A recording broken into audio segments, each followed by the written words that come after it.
4, 3, 2, 1. Oh shit! You need another countdown. That's when the rocket explodes.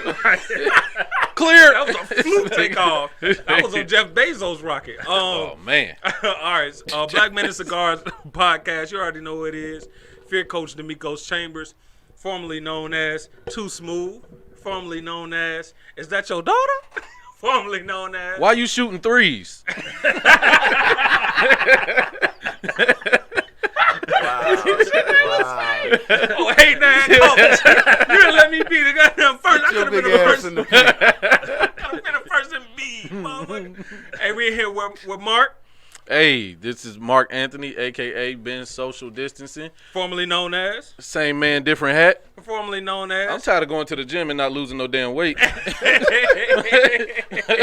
Hey, we're in here with two beautiful black brothers, black fathers. Returning guests. We got one archive guest in here. Hey, you know what I'm saying? we wasn't even in here. Right. You know what I'm saying? We was back where we started. Right. He was here at the bottom with us. He just didn't want to come to the. Did we Eddie King him? Shooting in the gym, brother. Right. So Hold on. Also, the only guest to ever be invited to my damn house to do a podcast. Facts. Shout big out. Facts. Big facts. Shout out. Hey, we Big Easy, a.k.a. Melvin Evans in the building, the great.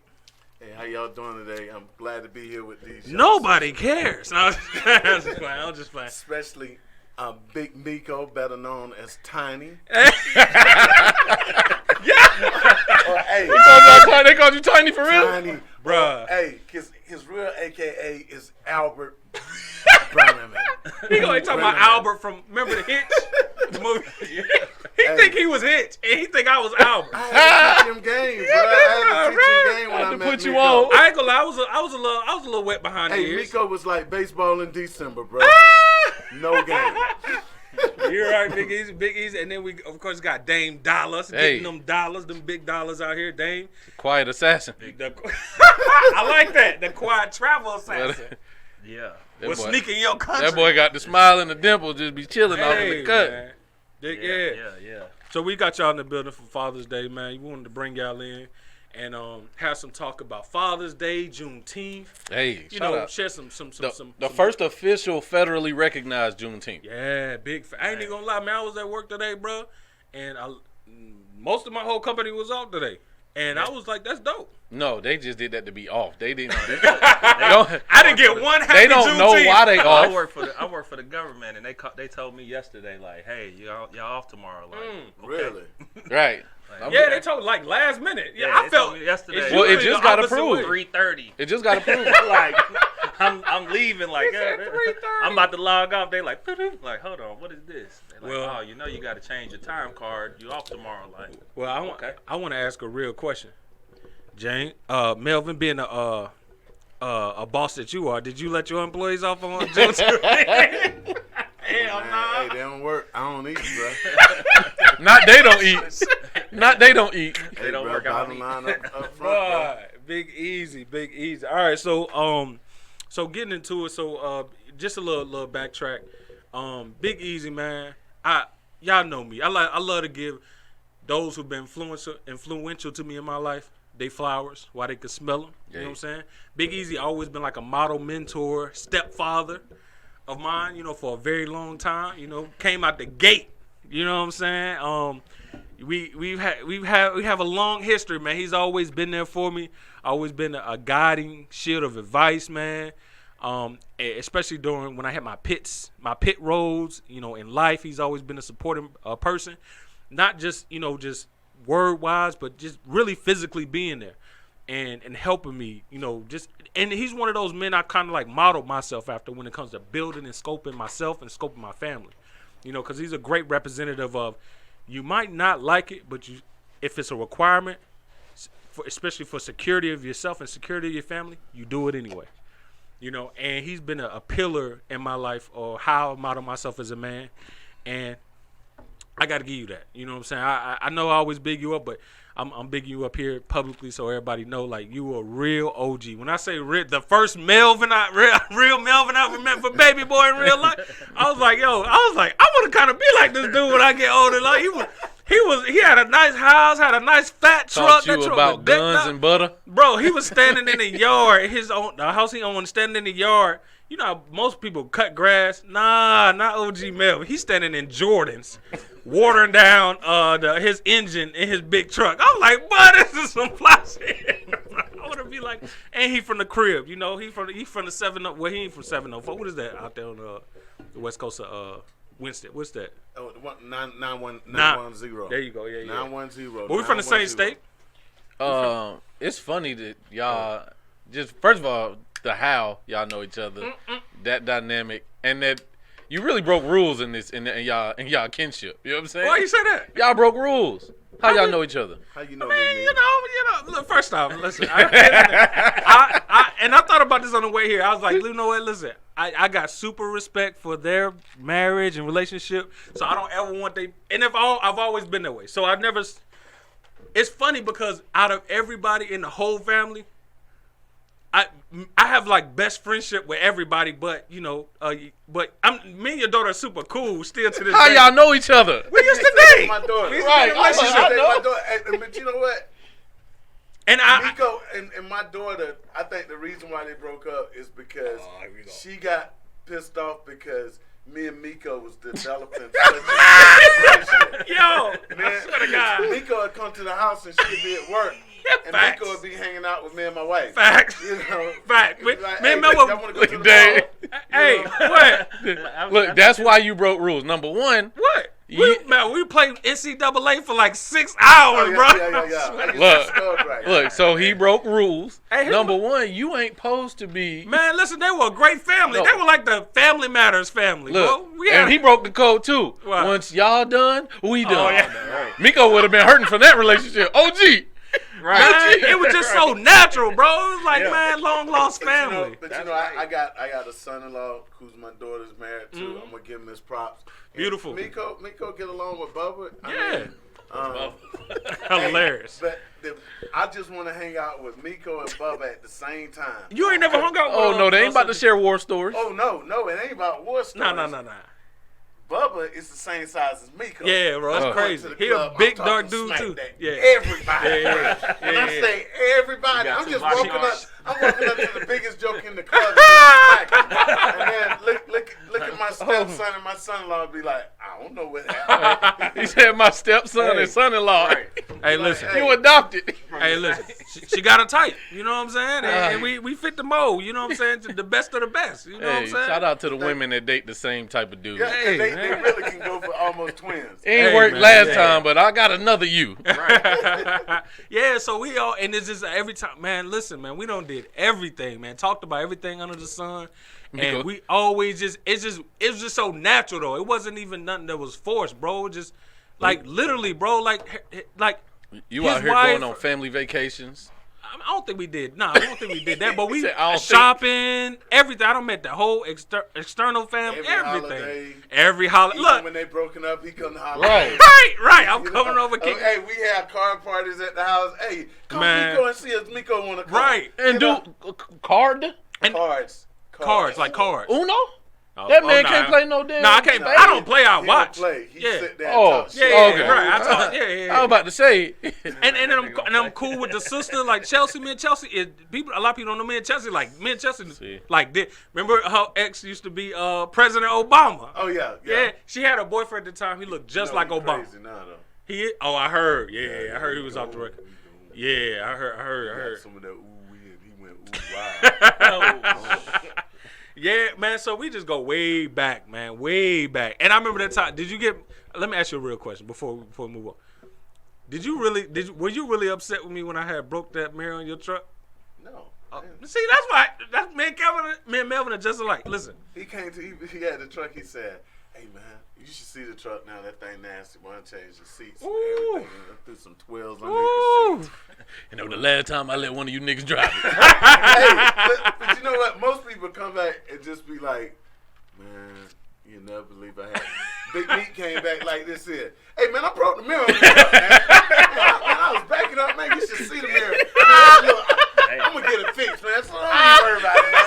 So, I mean, Meek is that joker, man, when the glass is always 3/4 full. I'm damn. So Meek could come in there like, so you, like, well, I'm supposed to be mad about this, but Only thing he didn't do was come with a new mirror in hand. That's it. But I did get it fixed though. He got it Yeah, fixed. No, I know that. I know. But Based this was when I was doing the bouncy house. I figured. Yeah. I figured. I pulled that, snapped that whole mirror. I was like, oh, Big E's gonna kill me. This is new truck too. Oh God. When he told me, he was like, yeah, I'm, doing the bouncy house joint. Yeah, and then, and he told me who you was. I said, because I needed a truck. Cause I was like, how long ago you dated her? Right.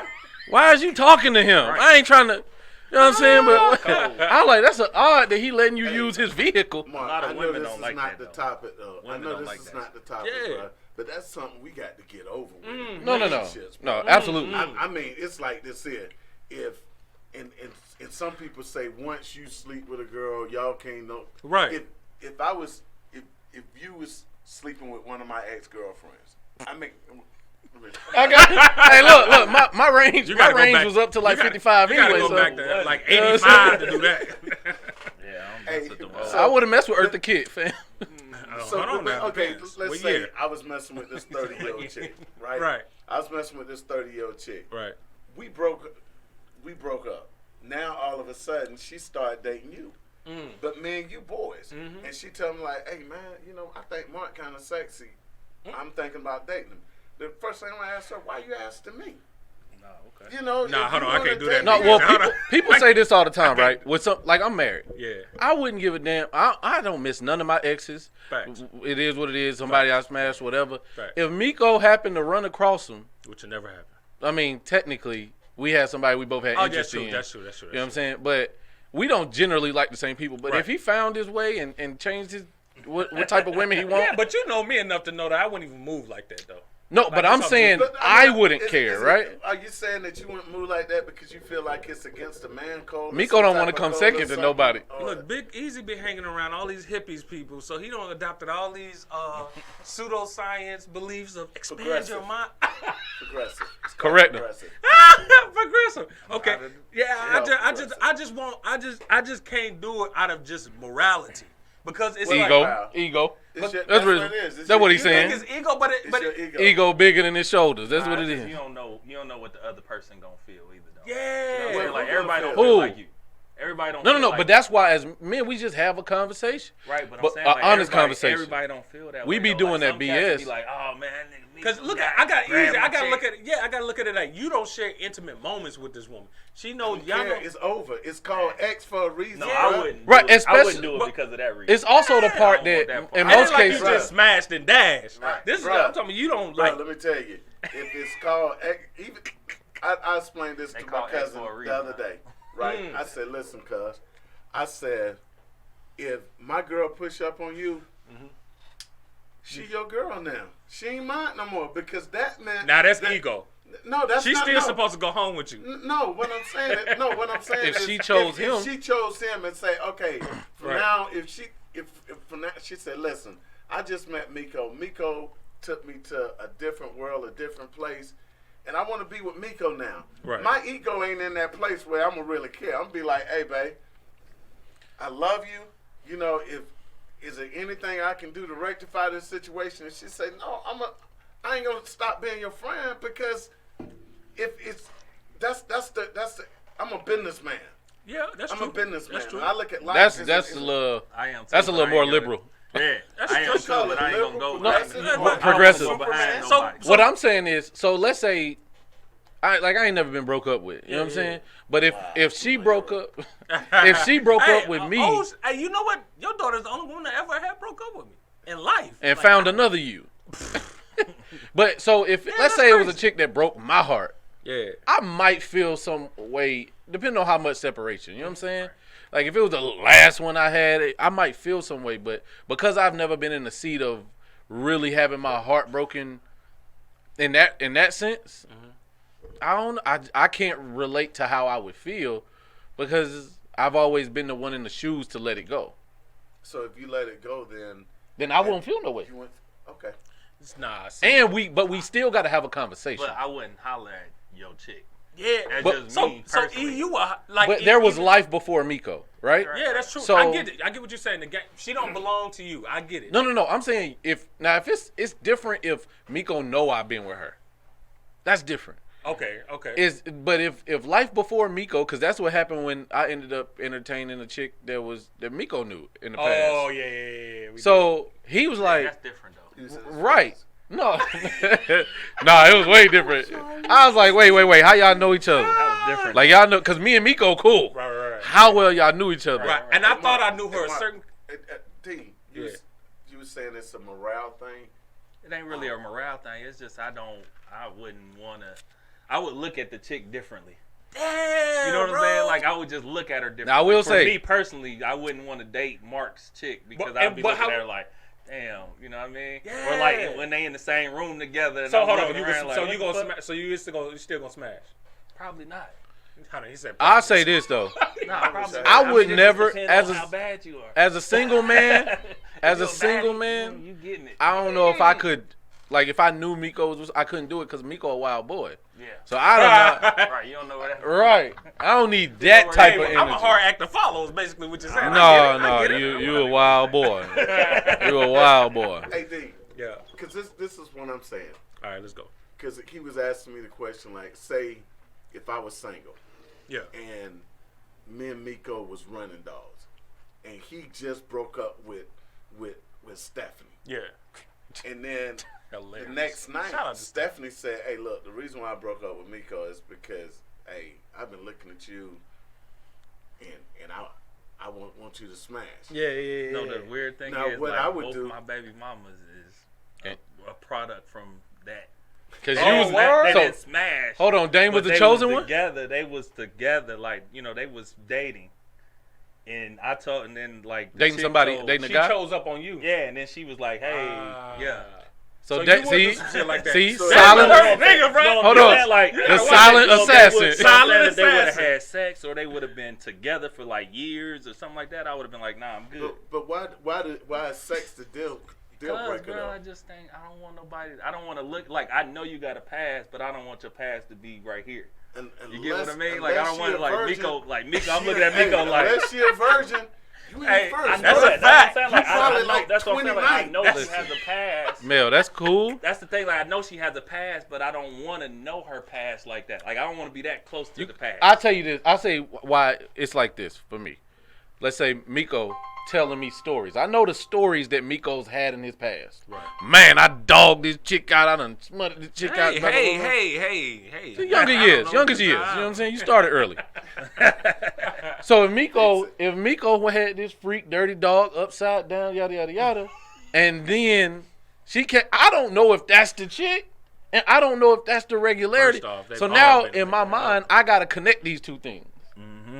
So it's hard for me to separate them once I know this nigga done disrespected her Ain't dog. gonna be too many. It's of this, man. it's consensual. Right. She liked it. But what if she wanted to get fucked, choked up in the air, and she been watching Right. Mortal Kombat and Miko got the them Big levitated Show. her ass. Now I gotta think like but- this nigga got But this nigga done. once you get in there, once that woman raised her hips up, you Yeah. know, when she raised her hips up, She taking her panties ass off. slide She's her taking. panties down. When a woman do that, If you don't know, whatever happened between her and Miko, her and D, her and Mark, it doesn't matter because now we just open up a new book for a new chapter. Right. And so now it doesn't. It You have- matters what I'm doing while I'm in there. man. Right. So, That's you know, different. I can't think about another man while I'm with a woman. I can't think No, about no. what another man ain't did. It's about why different you if there. right. It's different if I'm saying my agenda is just to smash her. Yeah. Nah, even if we're in a relationship, I mean, You ain't about to. Cause Yo, me and hold Miko cool, man. You not about to. Easy took me out. He said, "I'm not thinking about another man. I'm about to smash a woman." Ain't nobody doing that, but it's. But still that's like, the truth. I'm not gonna lie. That is the before you truth. smash, you thinking about it. Right. And what Mark was talking about is like the aftermath. Hey man, we can go someplace and be like, Miko could be there, and she'd be like, "Oh no, Miko gonna be here. You don't feel comfortable? We'll leave." Damn, I'm we'll just leave. wondering- I know You we- I can know- leave because you and Miko like. Could be like, "Hey, I'm getting ready to go hang out with Miko. Hey, Miko coming over to the house. Oh God, Miko's gonna be here. I'm be honest. I'll be like, well, hey, you can leave because we can ready to watch the game. So but easy. I want you to get to the point where you're comfortable because that's your past. So easy. This is our Father's Day episode, y'all. No.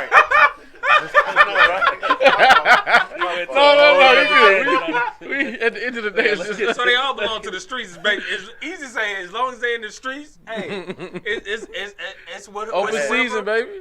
It's whoever can get one at the table. Is you married or single? What we doing? Right.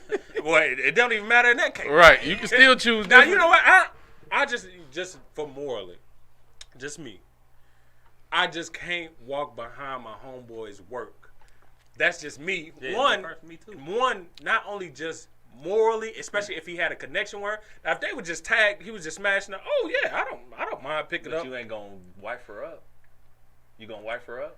Damn, that's a good question. So if I mess with, point I'm making. Hold on. If I wouldn't wife her up. I'm saying if I got a vibe with her that strong, I might wife her up. You went in that because I might wife her up.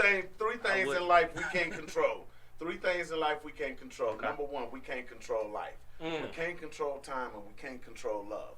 So that means, what if you just going in this just for a smash?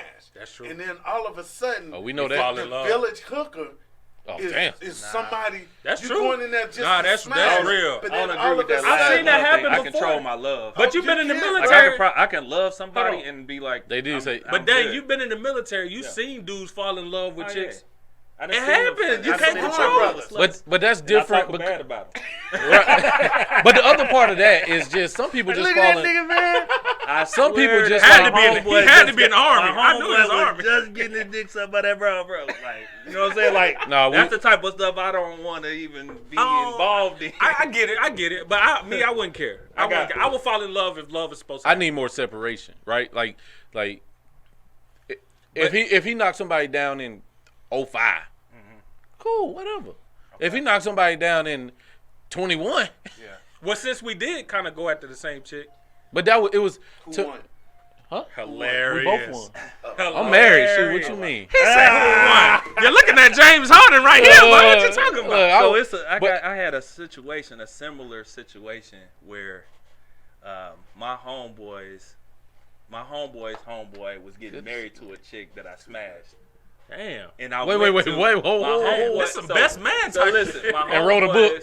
Look, my homeboy's homeboy is engaged to a chick that I smashed, and he invited me to the barbecue. I didn't know the chick was there. I didn't know her at the time. Okay. I didn't know she was there, and I didn't know that was his fiance. So we go to the barbecue, and I'm like, now I gotta tell this shit.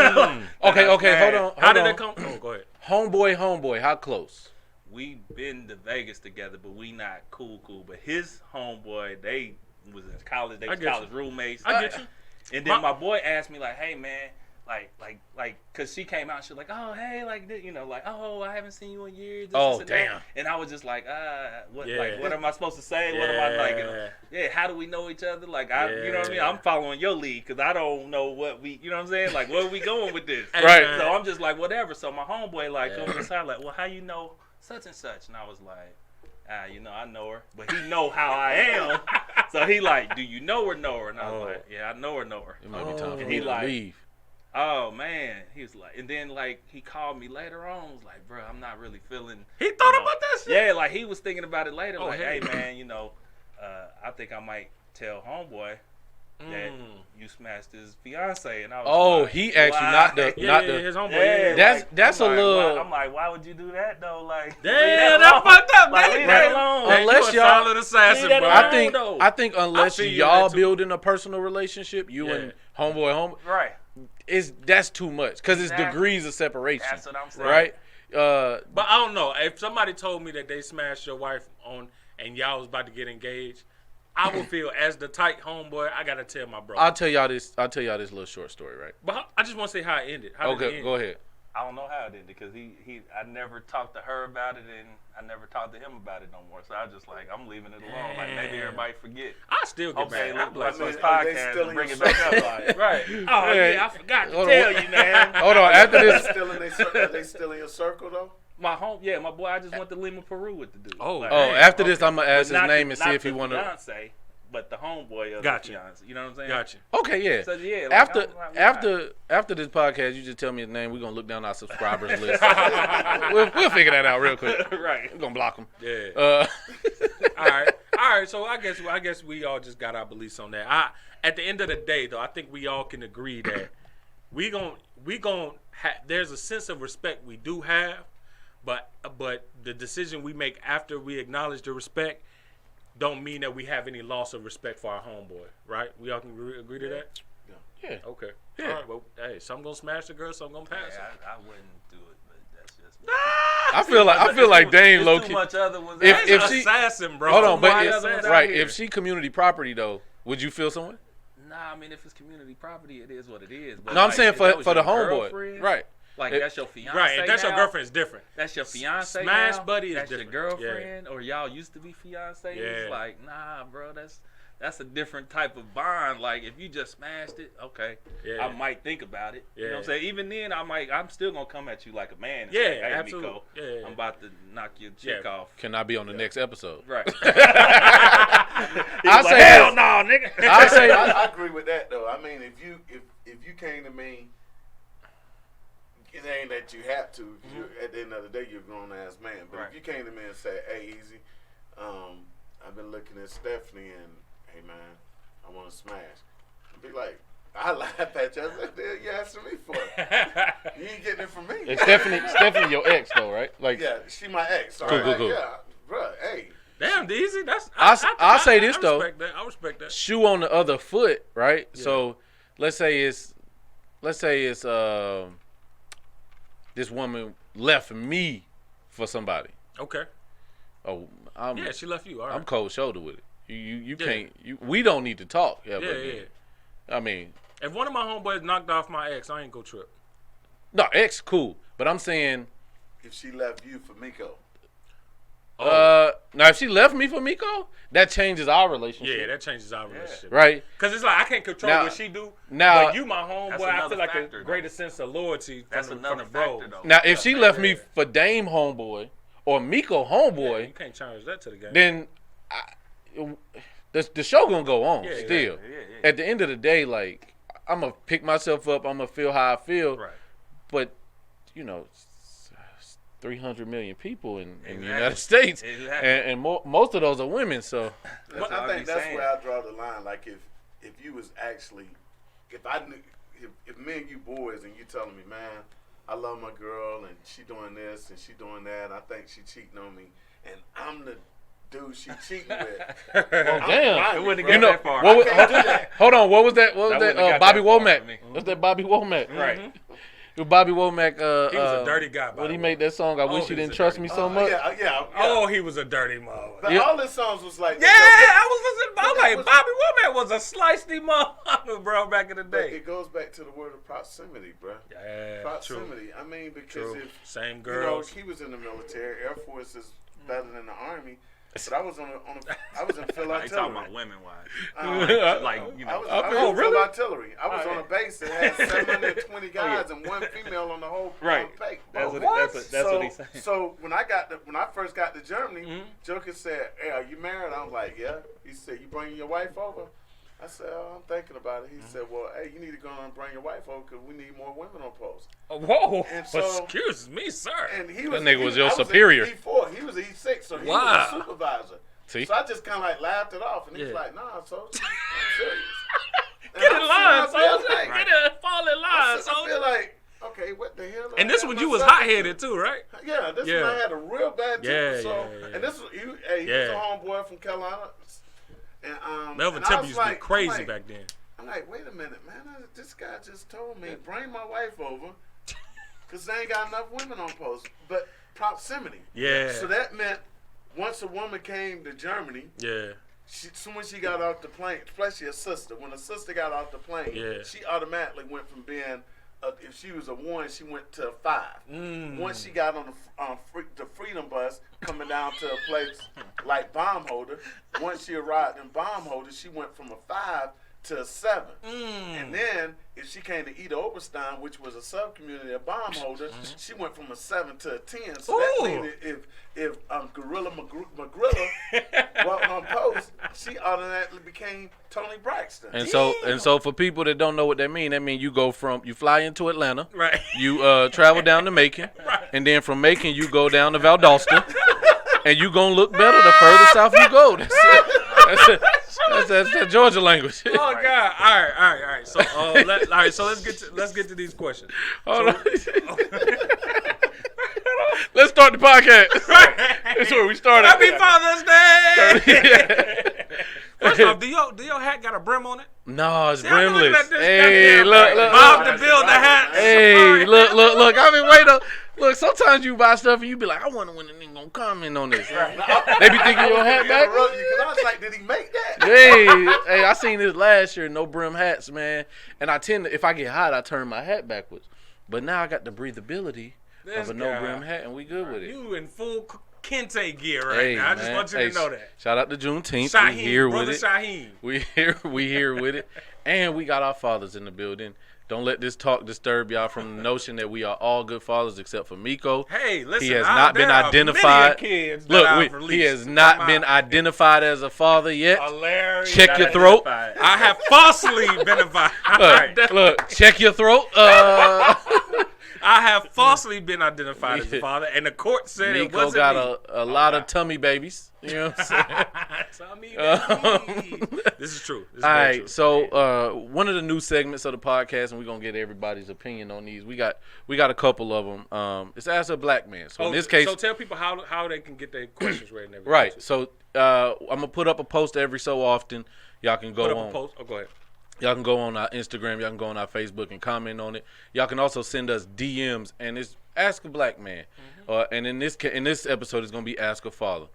And what we gonna do is, if y'all got situations, if y'all got circumstances in y'all life, and y'all don't really know how to deal with them, or y'all perplexed by them, like this shit don't make no damn sense. Ask a Black Man either how to deal with it, how to process through it, or just allow us to talk shit about it, so that we can make you feel a little better. Right. That While you're you not watch- alone in your bullshit. Right.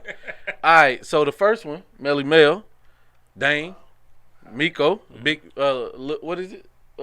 Tiny. Tiny. I was about to say little bitty. All right. So the first one is, why do men think we as ladies need advice about how to treat or communicate with them? I.e., Steve Harvey. Because y'all suck. That's why you've been horrible at it for eons. I'm about That's to. why. Wow. Here go the Don. You say that? I'm not. You really I'm not. say that? Hold Not on. all of them. Not all of them. The Don about to speak. Not all of them, but just most of y'all. Yes. It's like this here. That's from a hurt place. That's what he's. No, I'm just telling the truth. Check this out. If you want to know where you at about a truck, are you gonna go ask the doctor? Oh, here we go. If Here you we want to go. know, if you want your appendix taken out, are you gonna come to a truck driver? Nah. So, as a man, if I see a woman going through a situation in a relationship, and it's a relationship with a man, who's better to ask? You gotta ask somebody who I know my emotions Big as a man. facts. Big I facts. know what I want in a relationship. So don't go ask another woman. Come ask the man, like, hey, look, Facts. big bruh. Get a big bruh. Don't get Yeah. somebody that That's you have exactly. an intimate That's moment exactly with. what I was getting ready to Get say, somebody man. that you can go to and say that y'all can lay in the bed butt naked together and you ain't got to worry about him touching you. Talk that Ryan Osley shit. Don't try. Don't try him though. Don't try. So you need that guy that can come to you and tell you like, hey, look, sus, this is the reason why you can't get a good man.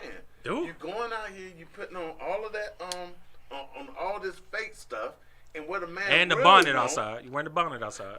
and what a man really want, he want that girl Really that, piss him that off. when he see at 2:00 in the morning, it's the same girl he see at 5:00 in the afternoon.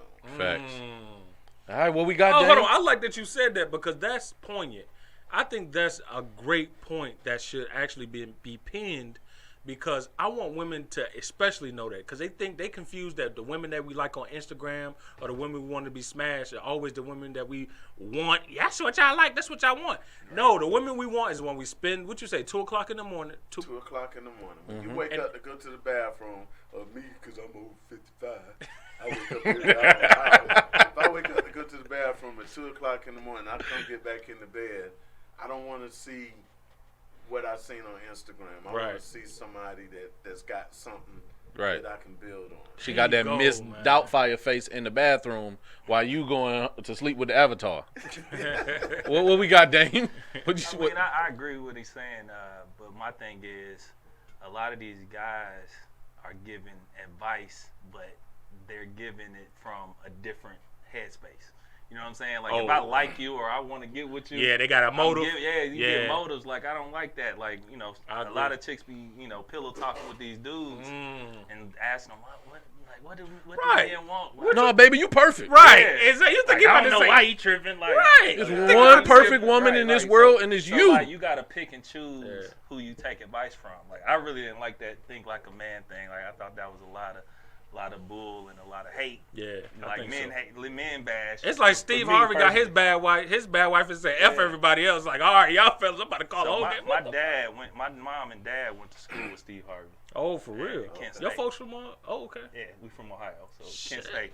So like my mom and them know how Steve Harvey used to be. Oh. So like him coming with this, she looking at him like, bruh, come on now. He was full of it. Full of it. Wow. Like, I guess he had twins back in the day, like, you know, 30, 40 years ago. Like, he got some older kids. Got some Not Lori. Too, right? He got older. No, he got older kids. But I think women is taking advice from their girls, too. Because women really don't know what a man wants. Yeah. You know? Talk to them, big women, easy. And then this what frustrates me, is women go out here and they buy all this lavish clothes, lavish makeup, lavish weave, and then when somebody like Tiny say something to them, they get frustrated. Oh, why you looking at me? Why you saying something to me? You know, that's so true. You just went and did all this for what? Who are you doing all this for? Right. I didn't do it for your girls is telling they you. gonna say I didn't do it for a man. I didn't do this for no man. The girl is telling you like this is what it's gonna take to get a man. What type of man you trying to get? Holla. So find your homeboy, a real true homeboy that you can call and say, well, hey, look, hey, Big Easy, come shop. Let's go shopping. Not with your credit, not with my credit card. We going shopping with your credit card. 'Cause we homies like that. Right. And I tell you, like, okay, look. If I see you in a pair of nice sweatpants and a sweatshirt that's right above your stomach, I don't care if you got the pouch or whatever. Yeah. As long as you comfortable wearing that, we good. Yeah. You know, if I see you with your natural hair or a wig or whatever, as long as you comfortable with it. It's a commercial out, and I had to call my wife in and say, hey, babe, I just want you to see this commercial again. It's a plus-size woman, and she's in a two-piece, and she's jumping in the pool. Lizzo? No. I don't know. Everybody want to blame Lizzo. Commercial. But she a plus size woman. Yeah. And I said, you know what? She said, she is cute. I said, well, babe, it's not that she cute.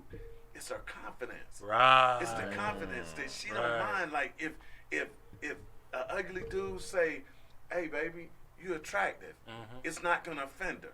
Because you know we in this cancel culture now where soon when you and me too, soon when you say, well, hey, excuse me, I love your smile. Well, I don't. Right. You know? Yeah. And so that's for real. That's happened. Yeah. And so, but your homeboy tell you like, nah, sis, when you go out and a brother tell you like, hey, I love your smile, accept the compliment, and if you don't want to go further, just keep walking. Right. Just say thank you and keep walking. Right. You know, a guy understand that, but you taking advice from your homegirl, Steve Harvey, and these other jokers who, like D said, that's just trying to smash. Right. Oh, and trying to protect his property. So you think, so, hey, forget them niggas. Smiling at the motherfucker. Forget them. Don't be smiling at him. Right. You don't smile. Don't say nothing back to him. Just keep walking. Right. You know. That's and true. now, the older you get, the less compliments you're gonna get. Hey, you got a shelf life. Tell them about tell them. Listen, do. women for some reason, I always. This is why I wish when I talk to young girls, I'd be like, listen, focus on your goals so that you don't have to be 100% reliant on a man for financial security. You don't end up with some dude that's beating you up and you staying with him because he's taking care of you. But at the same time, while focusing on your goals, also focus on finding a man to build a life with. Don't utilize your youth, your physical youth, in your 20s and early 30s, and because over time, you got but y'all scale are going in opposite ways. Men value build over time because we earn money as we get older. When women's value decreases over time when it comes to companionship, because as they get older, you're older. You know what I'm saying? You start developing all these health issues. You're not getting in the club free. Right. You know what I'm saying? So and that's the literal club, and that's also the club of men that are going to entertain you. Yeah. We see it all the time with travel groups. You know, dudes they're not going over there trying to bag women at their age with all their issues. No, they're going over there younger, better pop, and you can't hate the game. It's a part of the game. Just like when we was all younger men, we ain't have it like that. Except except that they didn't have money since 16. But when we didn't have money, we used to watch the dudes that was ballers get all the hot girls. We understood that's just how the game go. Right. So a lot of women they don't understand that there is a finite shelf life on getting the best that you can out of the market. And if you're a smart woman, you're a logical thinking woman, you want to optimize your opportunities. Right. And I'm gonna round this off essentially by capping what y'all say, which is the same thing I say to my women friends. One, there's no advantage for you not to have male camaraderie. I agree. Too often, men get with their men groups and validate everything men say, and women get with their women groups and they validate what women say, and it does not help. The problem is it hurts women more, right? Because as Miko was saying, once men are building up, I can talk in a group of men all my life, and if I'm building up, my value is going to increase. The longer you sitting here not caring about what a man says, you're going to do you, like. These things do not help you, and unfortunately, you still got your desires to have sex, which increases the opportunity for you to have a kid with somebody you don't give a damn about. But you need to listen to men because a man, I know personally, me, Miko, we talk to our female friends and and try to give them some knowledge that is going to progress them towards their goals, not ours. Right. That is going to give them the companionship that and they forget, want. Miko actually has results in his advice work. Right. Miko is a life coach by trade. I've been helping women for years. And I got a background in psychology with, at one point, having the aspirations towards marriage counseling. We try to help women just understand, like, sex aside and all of that, don't confuse what we like on Instagram with what we love and what we willing to marry. Yes, we gonna double tap on that fat ass. Yes, we gonna go to strip clubs. At the same time, we are logical individuals. We are going to say, I ain't about to pay for this long term. I'm about to pay for this experience. There you go. I'm about to pay to get catered to for a small amount of time. And at the end of the you day, gonna pay for the fantasy. Right, I'm going home to my lady. And my lady, and we had a conversation which was funny. It was a post put up and it said, it was a black woman who had her natural hair, and she was basically like, I got my natural hair out. Do y'all like it? 800 comments, thousands of reactions saying, I love it. My wife and kids do it. I best decision ever. And me and her had a back and forth. She's telling me about what she saw on social media from other women. Oh, no, all the men like this. No, men are telling you. And that's what women. She's going to ignore the men and listen to all the women who are in the same boat with her. Because years of other women telling you these things got you with the idea. This is absent of you having an exchange with men. Dang, what you like? Miko, what you like? Mel, what you like? No. Hey, Mark, and I think we talked about this a couple of years ago at our last talk together. Women go to the club for women. They go to the club to impress women. I agree. And not just beating up women. I see the younger generation guys doing that, starting to do that now also. How can I go to the club and impress my boys? Impress my boys. Do I got on $300 sneakers? You know, do I got a rented the tighter jeans on? A rented $90,000 car sitting outside that I don't own. Right. You know. What's worse than that is they doing it for people they don't know. I ain't doing it at this point. I ain't doing it for Dame and Miko who could share a space with me. I'm doing it so that I can increase the amount of people that's gonna follow me. So I can increase the amount of people that's looking at me, all to keep up with this facade. Short-term gratification. Miko, let's do it like this, right? How many women in the last year do you know that got their bodies done? Oh shit, man! I can't even keep up counting. Probably the last year that I personally know, probably more than 15. How about you? You know? Probably about 5. You know any? I know 2. I'm. Well, I know one. I know one personally, and I know another one. That's a friend of my wife's that just had hers done. So and she's over 50. They say, right? They say the price of lumber had increased since the pandemic. Right. So too did the amount of people doing cosmetic surgery. Since January of last year, 15 or 16, I know. 15 or 16 who believe, and this is really absent of them speaking with men, they believe based on social media that this is going to get them the results that they're looking for. Yeah. But what results are they looking for? They looking for, and people got to realize you really only need one person. That's it, bro. You trying to impress everybody. That's it, bro. Why you got only this lay down one person at a time. You got this Dang. disdain. Hold on, you only lay down one person at a time. Exactly. They ain't got I've it. been chilling, bro. They ain't been I've chilling. been chilling. them other men. Well, actually, you can lay down more than one at a time. I mean, Hey, you know, you the only one in here. Everybody else, you know I what don't I'm like to saying? brag on myself. But I don't remember from Melvin said. Remember from the first pack, he talking. He can't walk. He don't never walk it. Remember he said, He talking, but you don't walk right. it. He believe in all that polygamy. He know his wife ain't going for not a dime of it. I mean, See, put it out there. we gonna get into that. We gonna get into that. We gonna get. But okay, but go ahead, just to wrap this up, Yeah, man. yeah. The reason that women should listen to men is because men in general are logical individuals. Find somebody that has no agenda for you. That is going to listen to you and what you say you want, and men are going to logically tell you what it is that not only he might desire as a man, not in you, but in women in general, Right. but also what his comrades would want, Yep. what other men are saying they want. Because let's be honest, Miko don't want nothing from me, Dame don't want nothing from me, Mel don't want nothing from me. I get to listen to them talk about the stuff that goes on, and then I also hear the gripes. I also hear what's going wrong with these relationships and with women. And the other part is, men really don't feel valued. And when we express our value, it seems to get shit on a lot. Yeah. And so the bigger thing is just to have a connected relationship with men, where y'all can have that relationship where he can say things honestly, and you not getting your feelings about it. Yeah. So that's the first thing. The second thing is more on the Father's Day tip. Yeah, we're gonna do one more. Yeah. The second thing is, why is it more empathy from women and mothers when it comes to having a kid? Why is there more empathy from mothers and not fathers?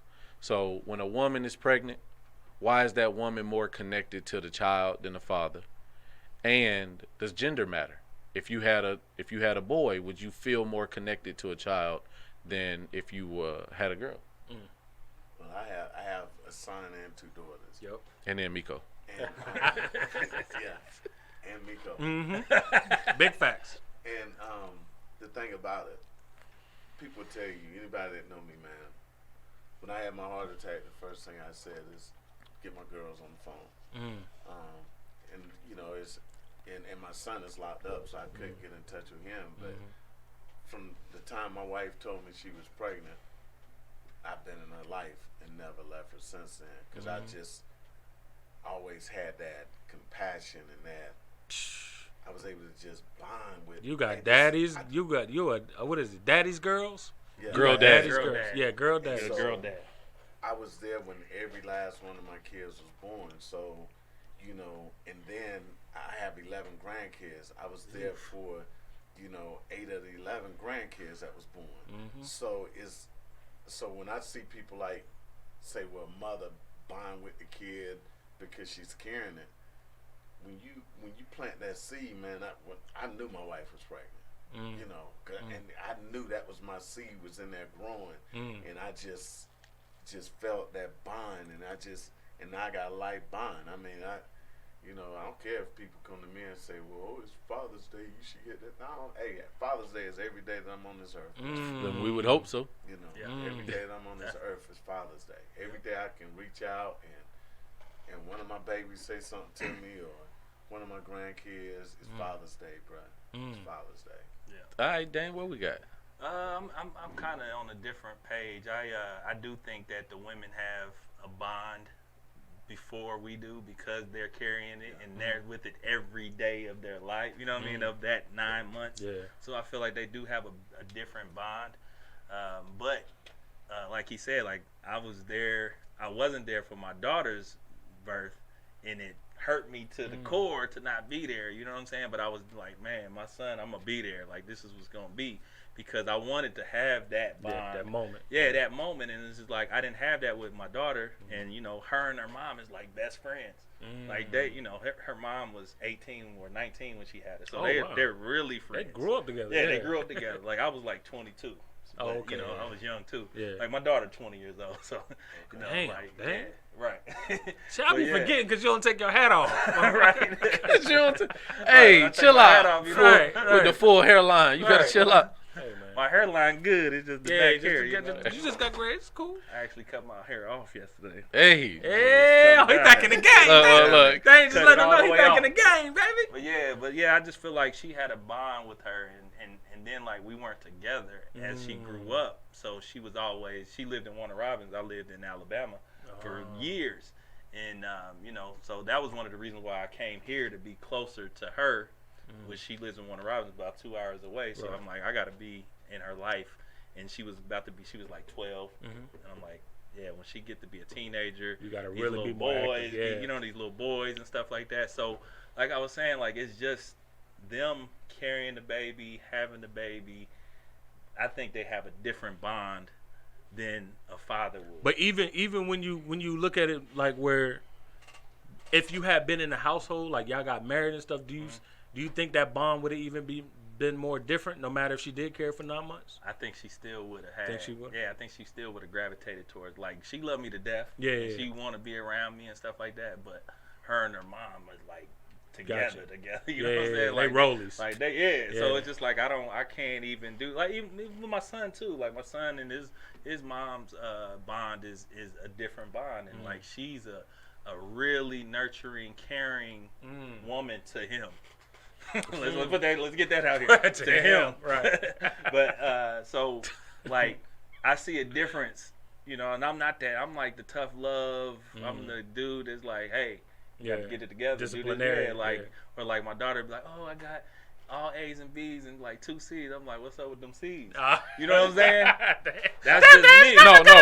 I feel exactly like that. What's up with them C's? Y'all like, both them, that I'm type like, of father. but she got all A's and B's. But she got 2 C's. like we ain't talking about that. We talking about I have to find a way to balance that part. That's how I'm trying to do it. Because I realize like I should care. I want you to, if you're not, school is what it is. If you're not excelling, you got to find a way. But I also, the other side of me is like, well, who as an adult is good at everything? Yeah. I try to balance that, but it equals up to the end goal. Go ahead, bro. So you just, I don't know. I just try. I'm the kind of the that type of father. Like I'm the tough love. I'm like I'm still the fun dad. Hey, but self-proclaimed like a mom. My daughter gave. Well, I think my sister gave me this, but like that's what they. Oh, okay. Like, so you were anointed by your daughter. Okay. I take them places and I do stuff for them and stuff like that, and like stuff that they mamas don't do. You know what I mean? Like, and that's my thing. Like that's how I gotta separate myself. From them, really though. Mama like, gonna really, take you to Florida. Daddy gonna take you to I'm gonna take you Venezuela. Right, we gonna, you know what I'm saying? We gonna go to the water park, and you know what I'm saying? We gonna go to the excursion, like stay in nice hotels, go to a different island or something. Like, Mama's gonna go on the beach and be like, I'm sitting back. You go play over there if you want it. You know Mommy got the Honda. Daddy got the Porsche. Right. Who Instagrammable? Look, that's weird. That's weird because at one point she did have a Honda and I had a Porsche. But then she upgraded and got her Lexus, so she good to go. But yeah, it's just I think it's just a different bond as far as birth. You know what I mean? And that type of bond is different for me, and because you know people call me a mama's boy. Oh, are you a mama's boy? I don't really think so, but I love my mom to death. You know what I'm saying? Like I don't do everything my mom tells me. I don't like I don't have to be around her all the time. She don't dictate your life. Yeah, she don't dictate my life. You should know about your relationship business. Sometime, yeah. Oh, that's tough. Yeah, That's sometimes that is sometimes But depicting. sometimes with your, I don't tell her because I don't want her to feel some type of way about the person that I'm with. Oh yeah, that's true. So too. I don't talk. So I don't tell her. That stuff would be Yeah, in her That's true. head, like you know what I Yeah. mean. Like, all right, now I don't like her because you hurt my son. Right. Yeah. Like, nah, I don't trust. I don't tell her everything, Yeah. but then, like, well, me and my mom had me at 19, so like I grew up with her Your too. mom too. So Damn. like Man, my I mom know, said that, yeah. I know her, like how my daughters Yeah. and her mom are.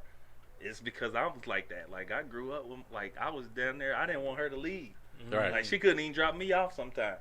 You was a mama's boy. Yeah, I was. Your mama's boy. But as I got older, I started bonding with my dad as I got older too. Because you started to understand your father. Right, but in Gotcha. the beginning, like dude was a little drill sergeant. Like I Fact. didn't. Oh, he was you? Is what you mean? No, I'm nowhere near as drill sergeant as he is. He So just you grew up with both parents in the home? Yeah. Okay. But my dad was in the army, so you know how that is. Yeah, He yeah. might have went to Germany, or he might go to Korea. He might be in the field for 3-4 months. So like, it was times where was I just didn't see y'all. my pops for like a year, Damn. year and a half. Sometimes, like he would come, like, I oh, I'm feel coming you, for bro. Christmas. I'm coming for Christmas, then I'm leaving.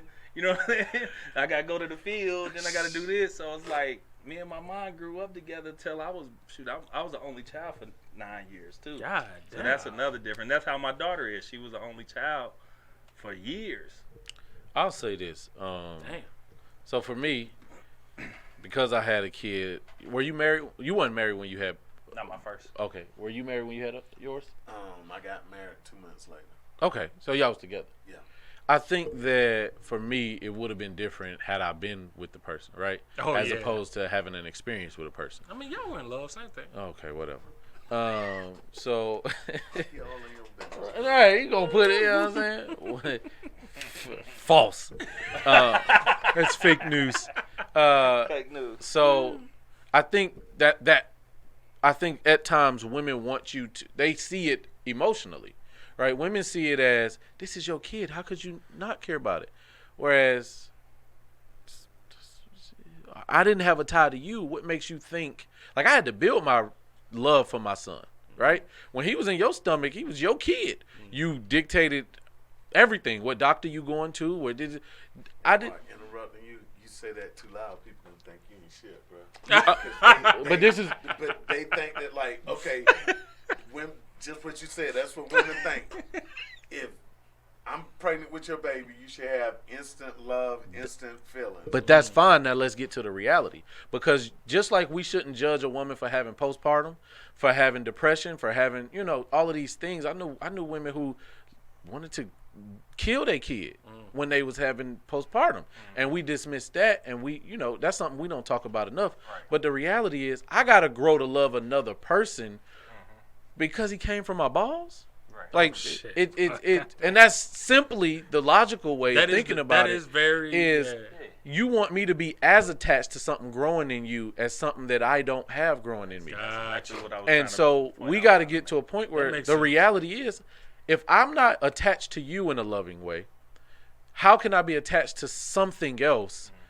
You got to allow for that to develop. I love my son to death, I and I get you. credit him I get you. for a lot of my Yeah, maturity. first off, you're a hell of a father. I appreciate it, man. I got to do better. He Nah, was up you late are till a hell of a 11:30 yesterday, and his bedtime is 9 with me. Yeah. But since his mom had him up, we was just FaceTime.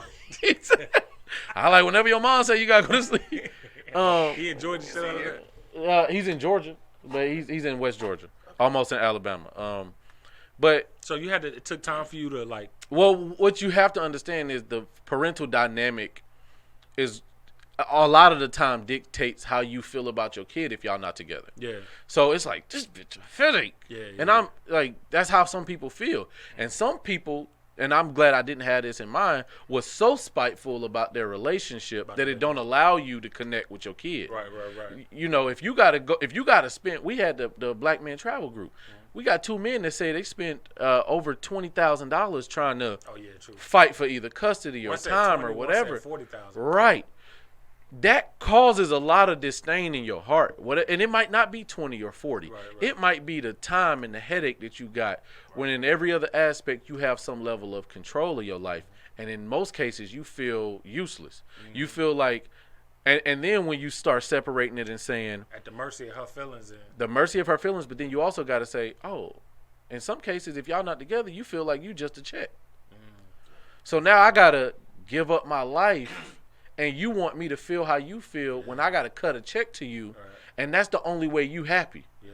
You don't prioritize me seeing my son all the time. Emotional component. You don't prioritize me seeing my kid. Yeah. You didn't prioritize my decision on what the name was or how birthing was going to happen. Yeah. But now you prioritizing if you get your money on this date.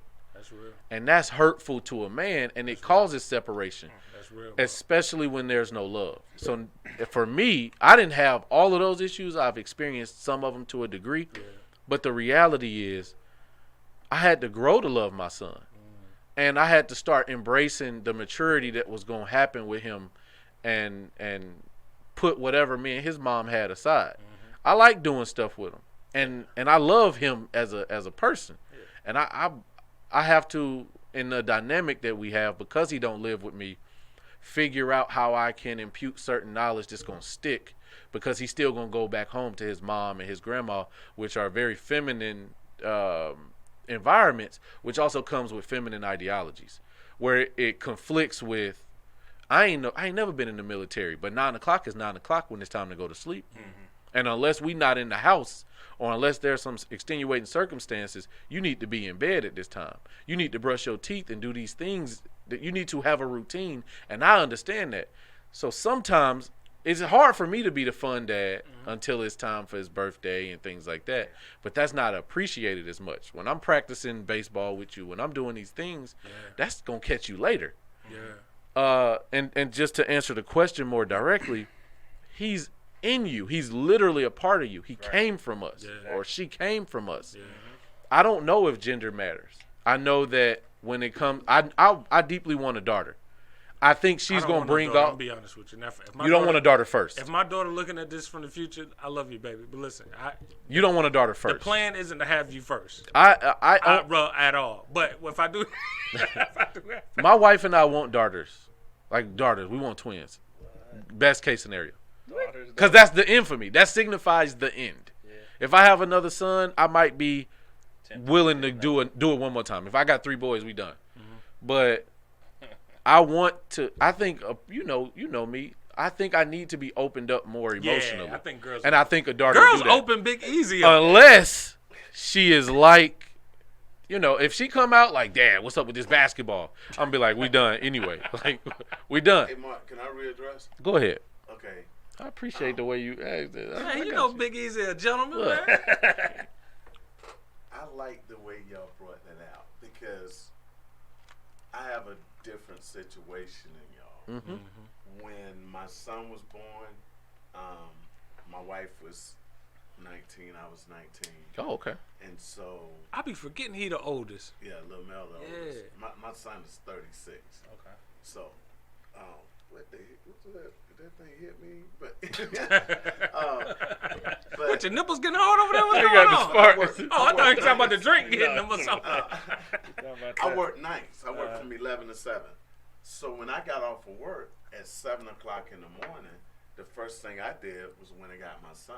Mm. So I always had a bonding period with my kids. With all of my kids, it was always this bonding period. When I got off of work, I had it. I left to go to basic training. Well, no, I left to go to basic training with my daughter. Mm-hmm. But then even after I finished basic training, when I got off of work, my wife worked nights. Mm-hmm. So that meant I had her. Mm. And then my baby girl, my wife went through postpartum depression with my baby girl. So I just was there with her. I was there with everything she did. So we developed that time because that's what you're talking about. That connectedness. That time, because the time that she was in the stomach is that time she had to bond with. Mm-hmm. But the time when they came out, that gave me the opportunity to, from day one, is to start to bond and start to grow that love that you was talking about, that you can't grow seeing once every 10 days or once every 30 days. You can't. It's not your fault. 24 hours essentially. You might get them a weekend, but I agree. Yeah. And when you get them, then it's like all of a sudden now you got the microwave you love, and all of a sudden you trying to clog in this 12 hours that you get, or these 24 hours you're gonna get in the weekend. You're trying to cram 30 days into that. You know, and then you don't want to mess up. You don't want to discipline too hard because you don't want those 24 hours to be known as hell. That's absolute. You know. I'll say, just to add to that, and it made me think about it, I didn't start getting my son, I mean, I ain't going to say it like that. I started getting my son at 3 months. And that was I remember the conversations I had with his mom and his grandmother on her side because of the level of influence. I had to fight for that. I damn near had to cry. Oh, I remember those hours, boy. Get to emphasizing my role is as important as yours. You new to this, I'm new to this. He ain't my one rule for my son is don't die with me. right. But I realized that's when I started, like I worked at a hospital, so I had like 3.5 days on but 3.5 days off. I would go get him once I got off. At 2, I go get him at 4, and he would meet him 3 days. And that's where I started really building that bond. And let's be honest, it came through the struggle of really having to be a dad. Yeah. So I'm going to sleep. He got a rocker next to my bed. I'm pushing the rocker with my foot. I'm holding him, and he getting, I guess we're going to call it tummy time with dad, but I'm getting these experiences with him at a very early age that allows me to grow into this nurturing relationship where I have to play both sides. I have to be a little softer because this is a baby and things like that. And that needs to happen earlier, because if not, if you just give me a 7-year-old, in my mind as a man is going to click. That's a boy. He need to be treated like a boy. Yeah.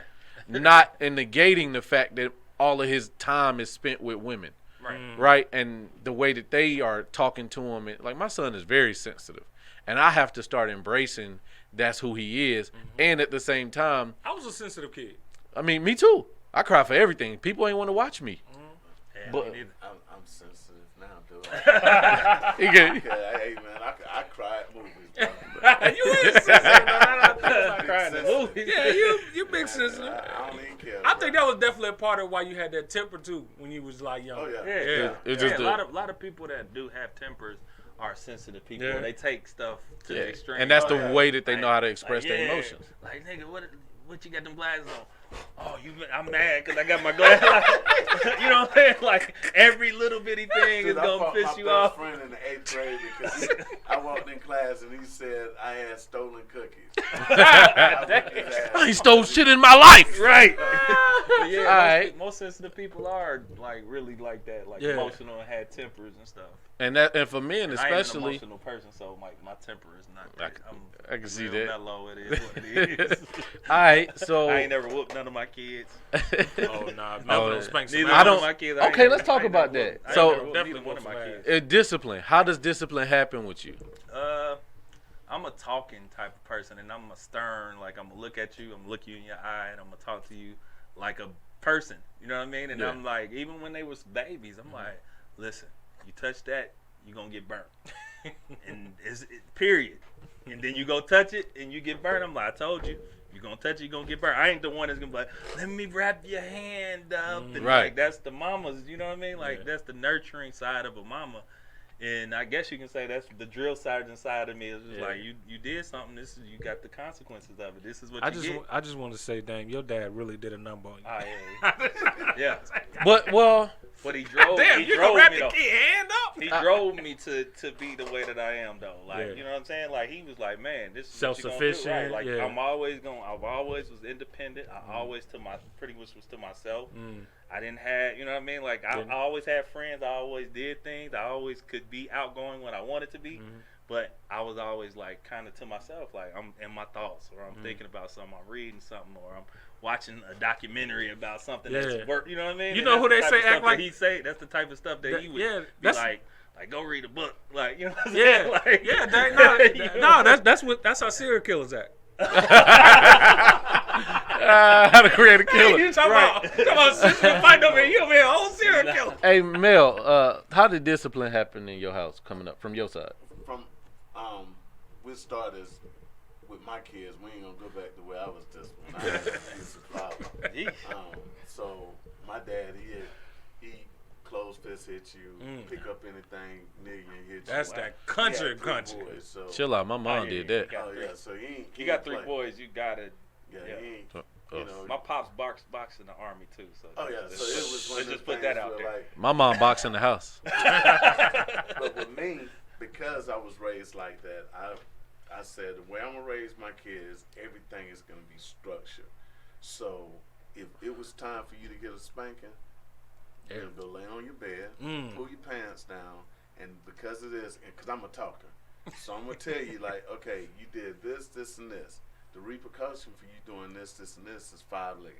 Oh damn. You know, and I'll you gonna take get your- that, you gonna hey. get The your lashes. 5 legs. I'll take them lashes And, though. hey, but if you move, that's an action. Don't flinch. I'm gonna hit you with 2. If you cry, that's gonna be another. Oh damn. So you're gonna take these, and then you're Right. gonna get up, This look lesson. and then Right, yeah. we're gonna go back because I'm a soldier, so it was always like as a soldier, when you fail, we're gonna bring you back, we're gonna retrain you, and then we're gonna test you again. Train you. And so His daughter- the training is the That's will. military Your daughter style. sitting up there with her husband, like, look, tighten up, tighten up, big country. Now, big country, you know Baby what's the tiny. consequence? Be testing them. Now, kids, what's the consequence for lying? Oh yeah, you know what? 2 lashes. Yeah, and you know you're gonna get it. And now my baby girl, Oh yeah. she do not spank her kids. Okay. She have 4 kids. She have a set of twins, and so her kids is from one grade turned 6, one grade turned 5, and the twins is 3. So she is like you. Beautiful She- babies. She'll be like, "Hey, listen, you did this wrong. Let mommy explain it to you why you did it wrong, and don't do it again." Chelsea got her last beat when she was like 8 years old because of simple Oh, fact- got a No, last not beating. because My she bad. was- not because she was spoiled. It's because she's a Libra, and I think science has a lot to do with that. Who also a Libra in here? There you go. So- Look, him and Chelsea are neck here you and go. neck. She They like get me. this, bro. That's how it They is. like she this. It's like this here. That's his You little don't have partner. to beat me. If I disappoint you, Exactly. I'd rather for you to punch me in Right. my face than to be disappointed. So that's another thing. Like you go that route. And it's like it's all about your kids too. Yes. You know what I'm saying? Like you got to discipline your kids with their personality. or how Individually. they- Yeah, it's an individual thing, and neither one of my kids are bad. They like my son. He like would probably jump off a roof. If, you know what I'm saying? If I was disappointed in him, Oh, like he would God be like, damn. "Oh my goodness, Damn, damn. like, Dad is disappointed in me." Like Damn. he take it hard, and my daughter do too. Yeah. Like I said, if I do the like, "Oh, you got all A's and B's, but what about them C's?" Like she took that, Yeah. she takes that type of stuff Yeah. to heart. Yeah. You know what I mean? So I know where to kind of push their buttons and like, okay, I'm disappointed in you, or I wasn't feeling that, or you can see it in my face. Yeah. And that's why I say, like, when I talk to him, I'm looking you dead in your eye. I'm gonna talk to you stern. I'm gonna tell you what it is, Yeah. and it is what it is. And that's Okay. why. But sometimes you gotta whoop. Like I got cousins that I gotta whoop. Like I don't whoop my own kid, but I gotta whoop these other. You know what I'm saying? Because that's the way they discipline. And yeah. That's the way the they only thing they listen. understand. That's the way they understand. That's why. That's the what he just displayed was really the notion of that connectedness. So I know some people who you see you're not the father that you need to be if you see your kid twice a year, and when you see them, it's so that you can discipline them, right? Like Yeah, for my son, I ain't with my I whooped my son once in the last 2 years, and that was because I woke him out of sleep with it. God damn. And it's because I got a call at work, and I'm usually cool with it, and it's just gonna happen how it happened. But he was taking advantage of the women that was in the house. Yeah. Even when my sister used to watch my son in line, he do whatever she say, but it was the introduction of my wife, where he's like, my wife nice, sweet, you know what I'm saying, calm, soft voice. He like, oh, you remind me of everybody I can take advantage of. Right. And so Just I'm gonna getting, be scamming on the low. I'm bro. getting FaceTimes at work. I'm like, you get that, man. You clenching your teeth. I'm like, what is wrong with you? right. And she like, he's just yelling so loud, I don't know what to do. I'm like, look at me. And it's funny because when my homie he went on vacation with my homie and his daughter and his wife. Oh, yeah. And they said, anytime he got a line, they be like, oh, I'm gonna call your dad, and he'd be like, no, don't do that, and I'd be like, am I? I don't even whoop you. That's me too. But what it is, and we talked. So one day he talked to me. He said, Dad, I don't like when you make that face. I said, what face? He was like, oh, you do like that. I said, that? Like that? I was like, I don't even whoop you. My punishment to him, he got his rules. We got a little board. He got his chores.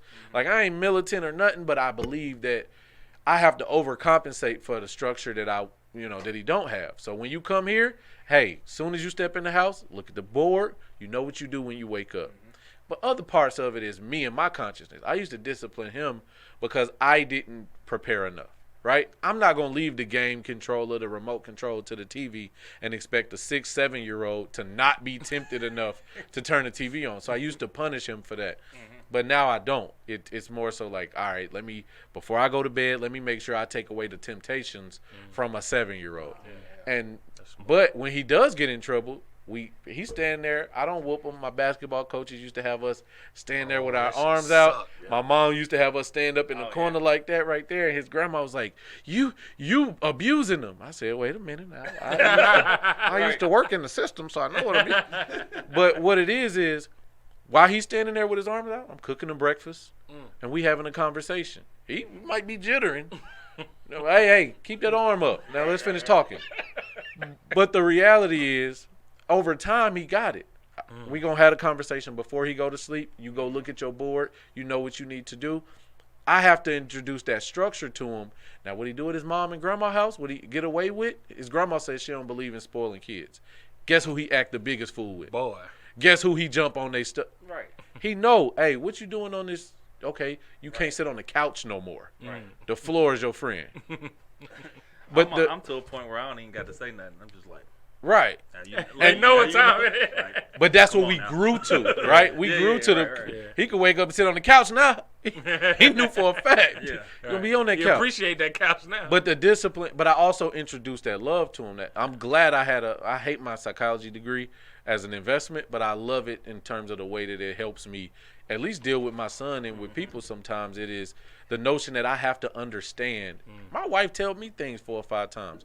What make me think that a 7-year-old is not going to have to be told every day that he need to go brush his teeth and do these things when he don't have to do it at the setting that he's at the most? Right. Mark, but the key thing is there's no discipline without love. That's a fact.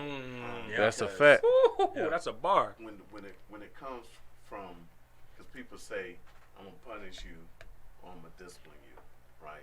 Punishment is without love. We punish people who did prisoners. That's why they're in prison. They're being punished. True. But we discipline our kids, so that means it had to be done with love. So it doesn't matter what type of discipline you portray, you can knock the hell out of them, and they'll understand that, hey, Daddy just knocked the hell out of me, but he's doing it because I had to do something wrong because he sincerely loved me.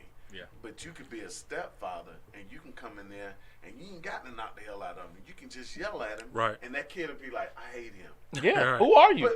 But your dad just knocked the hell out of you. Right. And you love him. Right. Because he did it out of love. You did it out of because mad. you're trying to establish Yeah. Dominance. I'm gonna punish you, Yeah. and I'm the dominant, and Yeah. I'm the head in whatever thing in this house. Yeah. So you're gonna do as I say, and you're gonna follow my rules. Right. But nobody's not gonna follow. I'm gonna take from Fast Five. Dude said the reason why they speak Portuguese in Brazil is because the Portuguese, when they came in there with gift. They didn't come in there with power. And it's the same way. Benevolence. If I was to be a stepfather, if I was to go in there and have to raise your son, I'm going in there and I'm not coming in there and establishing myself as this is my house. I'm coming in there with a truce. And then I'm going to be like, hey, man, look, let's go do this, let's go do that. And then I'm talking to him, hey, man, now, when you move into my house, there's certain rules I have. You know, let's suggest 5 of these. And if you break these rules, these are repercussions from you breaking these rules. Right. Not coming in like, hey, look, I'm smashing your moms. I'm the new dad in the house. You're going to follow my rules. Baby boy. If you don't follow my rules. You want some eggs? You start off with Like like, I just choked you out. You nigga, you want some eggs? Right. You start off with the I ain't trying to be your daddy or nothing. Walking around the house in boxes and All right, shit. so let's do this. We got 3 fathers in the room. What's them proud moments? Something that you was like, damn, without you having to prompt your kids, something that you was like, damn, they getting it. Dude, I was in tears the other day. Cause You always in tears. What else? I know, man. I'm telling you, I'm a big sensitive type, man. I just moved into my new home and trying to get out of my old house, trying to finish up everything, and then do you know how it is after you have a heart attack? You have all these restrictions, and so and then you don't have the strength that you used to have. So I'm trying to get this house done, and I'm done. I'm just exhausted. Right. You look good, by the way. I wanted to compliment you. You looking good, man. You look good, I man. lost like 16 pounds since that heart attack. Yeah, you look tighter, If you want firm. to lose weight, that's how Hey, you do it. wait. Hold on. I need better advice than Mine was the that. opposite. I was in the best shape of my life almost, bro. Real talk. Like I said, I had my heart attack playing basketball, going up for a layup. Damn, I just want to sprain You Like, ankle. oh, said bro, I'm you had done. the arm. I didn't have No, I the had arm. the back. Mine was back, and then my arm was numb. I ain't have the That arm. was it. Only Did y'all thing I have- had was just the chest, man. Did y'all have symptoms before then that you would None. notice? Nothing. I ain't had None. nothing. It said Did- 75% of people who have heart attacks don't have any symptoms. how regularly prior to that did y'all go to the I doctor? just had a complete I always go. heart workup. Oh, they military 6 men. months before that. I always go at least once a year. They didn't see But any I always blockage or anything. Oh, Yeah. got me They scared. don't know why I had mine. They don't know just, why? Nah, they. I mean, cause I was young, so they like, you do cocaine? Like they asked me that like 5 times. Not no They asked me more. that- They asked me like that. They asked me that. First for off, about that's They the kept 5 asking times, me. bro. They asked me like 3 times. Have you taken any Viagra or anything? I was like, no. Yeah, they Not asked me today. Right. They asked me about cocaine or like any type of stimulant type drug or whatever, and cause they. Did y'all fathers have like heart issues and My things? father had a heart attack in 2017, but my father almost Oh yeah, 80 he was years older old. dude. Yeah. But not my dad did, but Oh, he he had diabetes, and it was kind of, and he worked for the post office, so he had a stressful job. He was a postmaster, so he had a stressful job. So Yeah. that Added to his it. stuff was his stuff was stressful. Yeah. But mine wasn't stressed because I ain't had my job. Like I said, I was playing basketball at lunchtime Damn. on my job, taking a 2-hour lunch. Was you playing just laid out basketball. on the ground and had to come pick you up on the No, stretcher? I was good. I drove So you myself just home. so and you everything. walked Wait, off what? a heart attack. What the? No, I had a heart attack. I didn't know I had the heart attack, but I had the heart attack. Like I said, I went up for a layup. I got a little twinge, like a spasm in my back, and my left arm started feeling a little funny. And I'm like, man, I just kept shaking it, and I was good for a minute. Then I went to the locker room, laid on the like the bench, took a shower, went back to work. My back was hurting. I'm like, man, so I'm laying on the floor at work. Damn. And my boss come and she like, hey, what's going on? Like, what's wrong with you? I'm like, I don't know. My back hurting. I got a headache. I'm like, she like, go home. I'm like, all right, I got something to finish up first. Like, I actually finished my work. Yeah. Went did my work. Started driving home, and stopped at a stoplight and just had some little pain, bro. Just started throwing up all over myself because I was in so Damn. much pain. I You was in threw up so too? much pain. Dude, that was the worst part of it, Yeah. man. I threw up for like the day after, because then after they put the stent in, they said because the pressure is starting to come up, I dry heat for like 12 hours after that, Yeah. bro. That was Yeah, the but worst yeah, part it's of crazy, it. bro. It was crazy, but like for me, like I was super young too. Yeah. So I'm like, Oh, I don't yeah. know what to do. So what the doctors? Have you had an issue since then? Like, I'm 100% now. I ain't got no issues at all. Like I just I need take to my go check medicine. my blockage, man. I'm scared. I take my medicine every day, and Yeah, that's I'm the good key to go. thing. Like I'm 100. My heart pumping at 100%. because you now. know the number one killer of black men is heart disease. Yeah. Yes. You know, and a lot of that is compounded by chronic stress. That's why we do a lot to push the mental health initiative, therapyforblackmen.org, by the way. But that's something that even as I get older, and Mark too, that's something that I'm, especially this week. This week's like so many things hit me to the reality of my mortality, as they would say, that hit me like I gotta really start taking care of my physical. Like I've always wanted to do it to look good for girls and stuff, I no cap. You know, that's always been a moment. But it's like now, it's like I need to do it. I need to get smaller, not just for aesthetics, but because as I get older, my body bones and stuff not gonna always be able to hold up this big frame. You know what I'm saying? And the heart attack stuff that really scares me because it's like I've never been a sickly person at all. But it's like if I get a heart attack or I become a diabetic or something, like that's not something I can physically tough it out and fight. You know what I'm saying? It's something that's uncontrollable that can hit me. Right. So I want to get ahead of the ball game by trying to control, at least deterring it from hitting me. So even running into y'all with these stories today even motivates me even more to be like, and I hope a lot of black guys watching this, even the wives, black goddesses watching this, to relay this to their husbands or spouse, whatever, their men. We gotta take it you want to be around as long as you possibly can. Oh, yeah. And I think when y'all have moments like that, did it make you how did y'all we get the physical, but how did mentally? What did it make you? Let me tell you something. I still have my moments because it's just been over 30 days for me. Yeah, you ain't been over that long. 30 days. Oh, that recent? Yeah, he said May. Bro. Wow. May 4th, last month. Yeah. Last month. And bro, let me tell you something. You talking about instant reality check because we all feel invincible. Yeah. We all feel invincible. We do. And when I was sitting in that recliner, and when that joker, when they ain't take my vitals or nothing, when they brought that stretch in there and say, take this, and they gave me that nitrogen, I knew.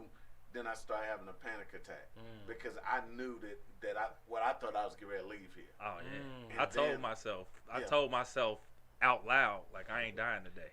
See, You know what I'm saying? My thing, I just kept saying, hey, get in touch with my babies, my babies, because I just felt like, hey, this is it, because y'all driving too slow in the ambulance. Yeah. And then when I got there, afterwards, I was sitting in the room because of COVID. Only one person can come visit and all that stuff.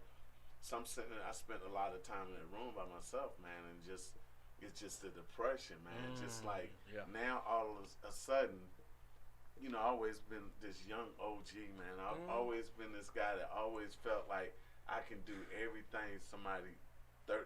Yeah, you can always keep up with the younger. 30 years old. But then all of a sudden, because just like you said, I ain't never been sick, man. I've been in the hospital twice for knee surgery. That's it. The rest of my life, I've been, I may look fat, but hey, dude, I've always been in pretty decent shape, And then all of a sudden, now I'm sitting up here like, I'm on the ward with all these old people. Right. So now I'm old. Now all of a sudden, one wrong thing or one wrong move, I could be out of here. Y'all about to make me start taking Bear's aspirin already. I take a baby aspirin every day. They gave me 6 bear aspirin. Yeah, you take a baby aspirin every day. When they first got in there, they gave me 6. And then when they put me on the stretcher, they gave me a nitrogen. Then when I got in the ambulance, we went probably about 3 or 4 miles, and they had me hooked up to the machine. And then the hospital said, give him another nitrogen. So they gave me another nitrogen. Because I had 100% blockage. So that meant that what I was going to do, because probably why a lot of black men are left here, is because we so stubborn. True. I was just going to go lay down. I said, if I lay down, I'll feel better. The weird part about it is the week before then, I had a heart attack, too. Dang. You ain't know it? And I went to sleep. It was a small one. Because I told him, I was like, I had the same symptoms last week, and I just took a nap, and it was fine the next morning. How bad was the pain? It wasn't bad then. It was bad enough to where I was down and out, and I'm not down and out often, so it was like, oh man, I don't feel good. And I remember my wife at the time, she was going out, and I was like, and she was like, yo, you gonna watch the kid and whatever. He might have been 18 months. And you got to really watch it 18 months. You know what I'm saying? You can't just be letting him run around and shit. I was like, I don't know if I can do it. I'm just don't feel good. And she was mad at me. She thought you were playing sick. I can't go out. You go do this. It was going crazy over. And even the day that I had the heart attack, I'm in the bed And I got home about 3 o'clock. She come in. She like, "What you doing at home?" Like You going through real life and dumb issues. know, She up in right. High No, school, I was like, so like I said, the week before I had the heart attack. I had a heart attack, a small one. Damn, So she didn't this notice one- the difference in your behavior. Nah, so this one was Just being lazy. bigger. This one was bigger and on a larger scale. That I couldn't take it no more. Yeah, Like yeah. you know what I'm saying? Like I couldn't even take a nap. Yeah. Like I had her walking on my back because I had back spasms. Damn. Like, I didn't know what was wrong with me. You know what I'm saying? So it's like you think like, man, I could have died last week. Really? That's crazy. You know man. what I'm saying?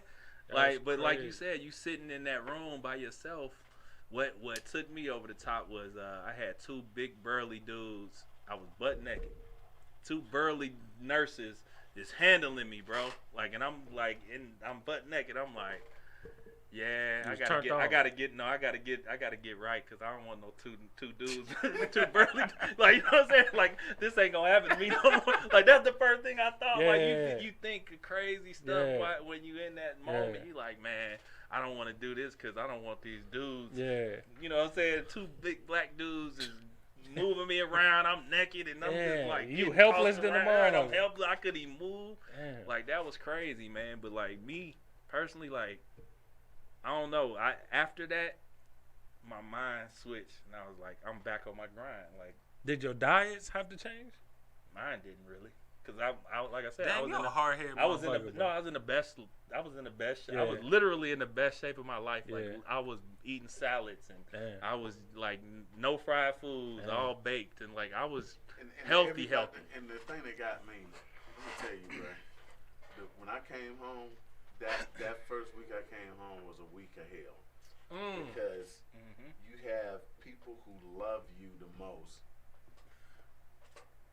They have a common interest with other people that love you the most, and then it turns almost into who Jealousy. can show the most love Yeah. Envy. and who can do the most for you. Yeah. And then everybody want to know why. And I got to the point, I'm like, I gives a damn about why. Oh, you need to change your diet. You can't eat this. You can't do that. And I'm like, do y'all know what causes a heart attack? None of y'all got DR in front of your name. You know.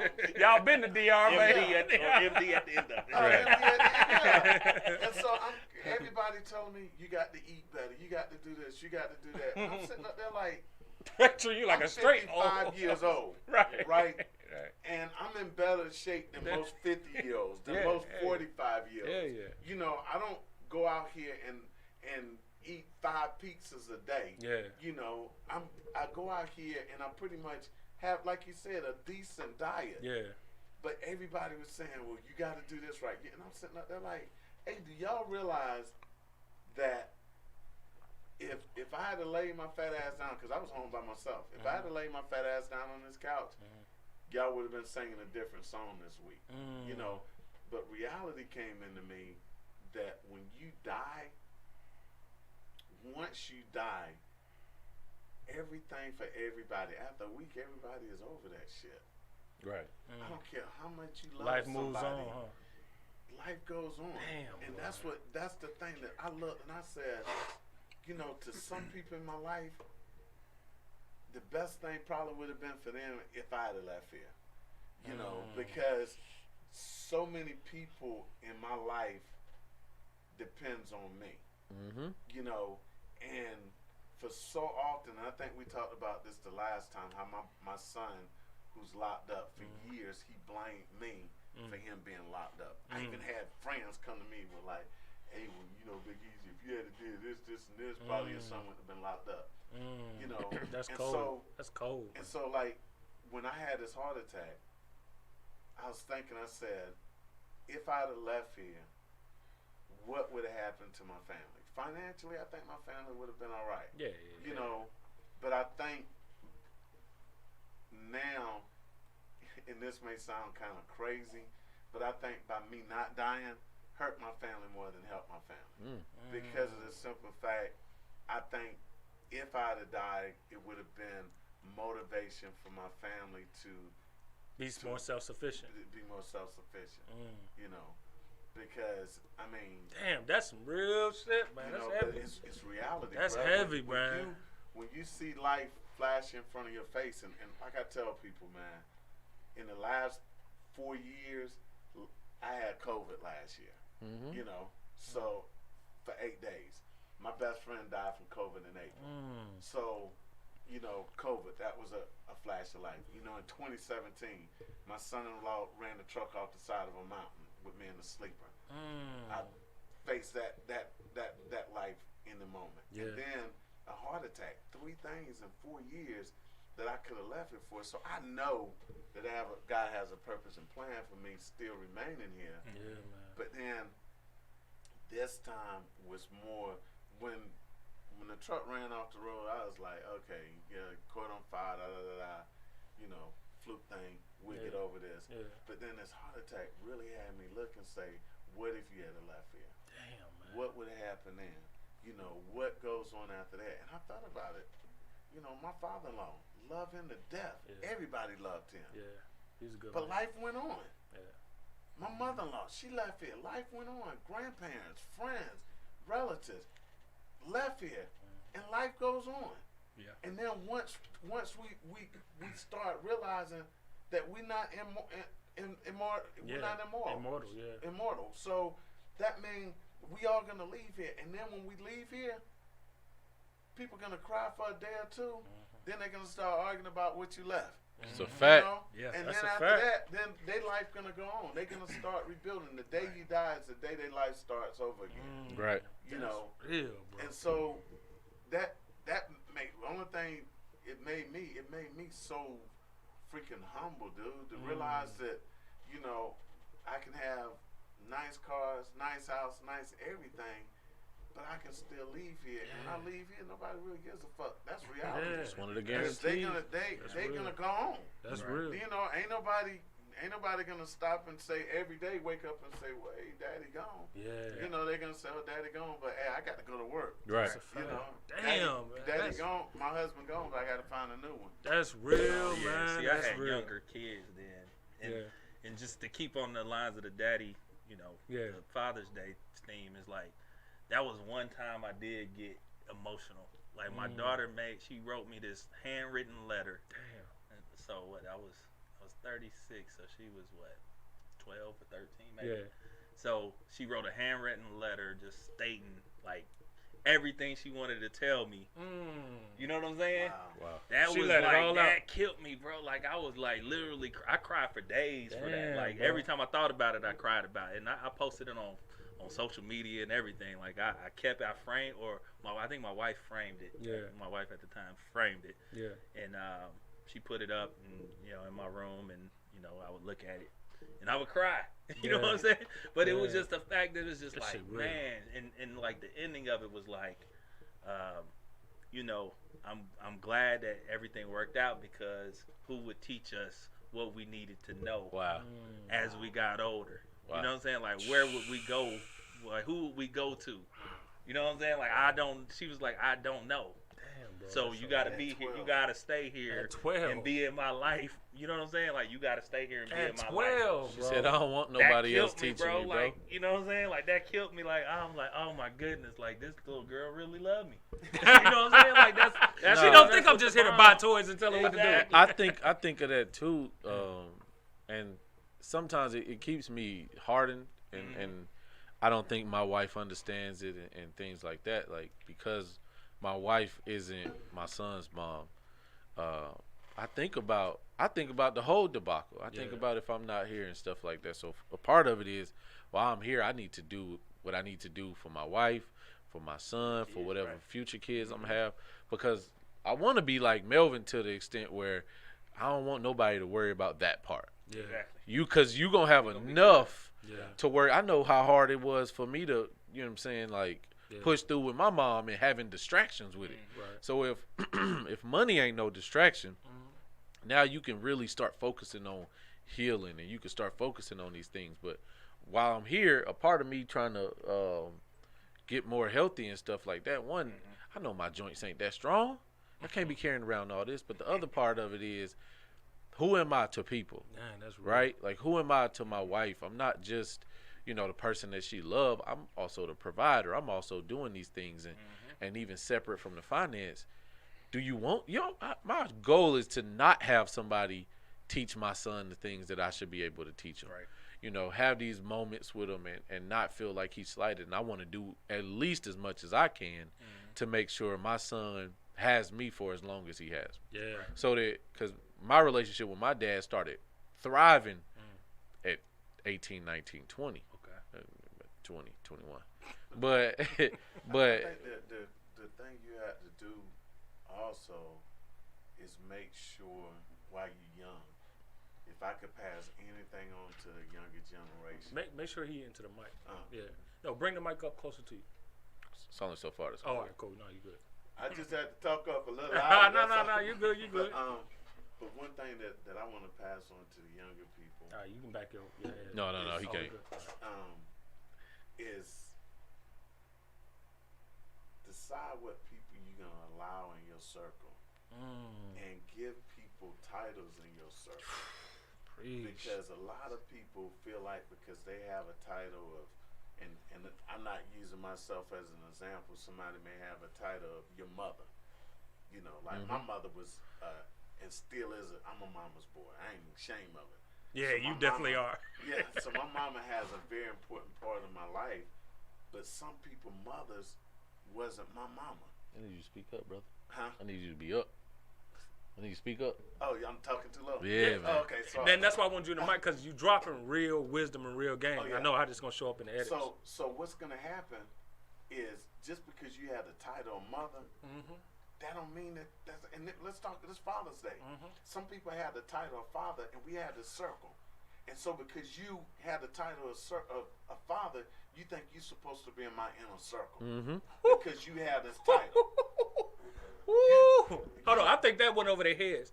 What you basically saying is, just because you biologically the dad, don't mean that that gives you automatically close proximity to what goes on into your life. It goes on, and so that means the people you have in this inner circle is people who earned it. No matter what, whether you're a millionaire or you're a zeroinaire, they still gonna be there in your inner circle. Man, And then, so then it could be your wife, it could be your brother. Because think about it, you got brothers that don't even talk to each other for years. But then you have friends like Miko. Me and Miko may not talk for facts. months. Facts. But Miko know at 2 o'clock in the Facts. No morning. He kids. can call me at 2 o'clock in Nope. the morning. It's and if I happening. look at my phone and Miko call me at 2 o'clock in the morning, Yep. I'm picking up the phone because I Yep. know it's a problem. I know it's a problem, and it's not because I see him every day. Right. So he's allowed to be in this inner circle. So we have to, at this young age, you have to realize, as y'all coming up, Right. that, hey man, I'm giving you a title. Yeah, this is my inner circle. You in this circle right here. Yeah. You still, I'm obligated to you because you my wife, or you my sister, or you my son, or whatever. I'm obligated to you to give you the things you need. But I'm not obligated to put you into this 2 o'clock in the morning phone call. And you have to decide now, so that way when you leave here, because we all gonna leave here. That's Inevitable. point blank. Yep. Yeah. So when you leave here, your son and your daughter, the people that's in your inner circle, they can connect with more people that have your interests and your well-beings in mind. So like when the day come when they setting up your funeral, here come Miko, who's your brother. Right. Hey, we gonna do the funeral like this, and this. Miko don't give a fuck about you. The only thing he gonna do is do enough so he can get the money and he Right. can walk away. Right. Fact. And then you have somebody who is in your inner circle that's marked, that's really in there, and he ain't blood related to you, but he know where he's at in your Oh, circle. big fact. Mark, You no, know. he's in a circle. And Facts. so the main thing, a title is just a title. Yeah. A title is just a title. Put people in your circle because of the way the relationship y'all have. I have cousins that if they called me at 2 o'clock in the morning, I'd be like, all right, okay, whatever. Get at him tomorrow. Get at him next. Yeah, all right, Get him next week. I'll call him next week. Right. He'll be all right. Oh yeah, I was supposed to call Fred back, man. Hey man, I'm sorry. It was everything all right. Yeah, man, I was in jail. I needed to. Hey, man, well, you should have called somebody that was close in your circle. I'm not there. You know what I'm saying? Hey, that is, That's real. and that's one thing that, and we're gonna get back on the father tip in a second, but that's one thing that I had to overcome, which is putting people based on their title so close to my circle where it exhausted me. Yeah. And guess what? They ain't give a fuck. None. They could care less about your well-being, and the only person that would ask how you doing is the people in your inner circle, while everybody else who you put there don't give a damn. Yeah. And they keep creating fires for you to put out and things like that. But you know what? Let's do this. Let's change the note. Okay. Let's get it. Can I ask one question? Go ahead. Because y'all both are successful black men, and you know y'all are pretty much at that stage of y'all lives where y'all basically got everything on automatic, and y'all kind of just coasting, and more so doing a lot of enjoyment of all the work that you did over the years. So as black fathers, black men, but especially black fathers with kids, how did y'all, or at what point in your lives did you all start to really get a discipline and get a hands-on to be able to handle creating a healthy financial future for yourselves and your offspring? Like, when did it click for you when you was like, okay, I know how to manage this really well, having kids and still building my career up and still building that reservoir just in case something happens or when it does happen in the future? When did it click for both of y'all to be like, I'm doing this the right way, it's working, it's you know, you're not no longer May 4th. I ain't gonna lie, bro. I mean, anybody who know me, Biggies, you always had it. I'm gonna be honest with you. Bro, I filed bankruptcy 3 times. I know, man, but it's like I filed bankruptcy 3 times because I look at it like this here. I want to enjoy life, you know, but what I did, but prior to my heart attack, I always had life insurance policies set up. Ooh, that's big. You know, and we'll go out and we'll spend $300 a month at the club. You can take that $300 and get a $2 million life insurance policy at your age, probably like $10 million. But I got life insurance. Yeah. But for somebody in their 30s, they can go out and get $1 million life insurance policy for $50 a month. Let me look at this 10 mil. Yeah, but for real though, the younger you are, the healthier you are, now's the time to get it. And then when you get in your 50s and 60s, a lot of these insurance policies, you can turn around and it gains money for you. Oh, really? It could build interest? Yes. So that's a lot of things that they don't tell us growing up as young brothers. Hell you know? yeah. But I had, in the military, they tell you, so, because one of my insurance policies, I had it since I was, you know, in my 30s. Is that SGLI or something like that? Well, I got the SGLI, and then I had Prime America since I was you like had 30. both life insurance? I had 3 life insurance I got policies. 2 now, though. I got 2. Until I had 1 until I had my heart attack. Then I'm like, I gotta step it up. Damn. Yeah, because and then like if I was to die today or tomorrow, my wife would still get half of my retirement for the rest of her life.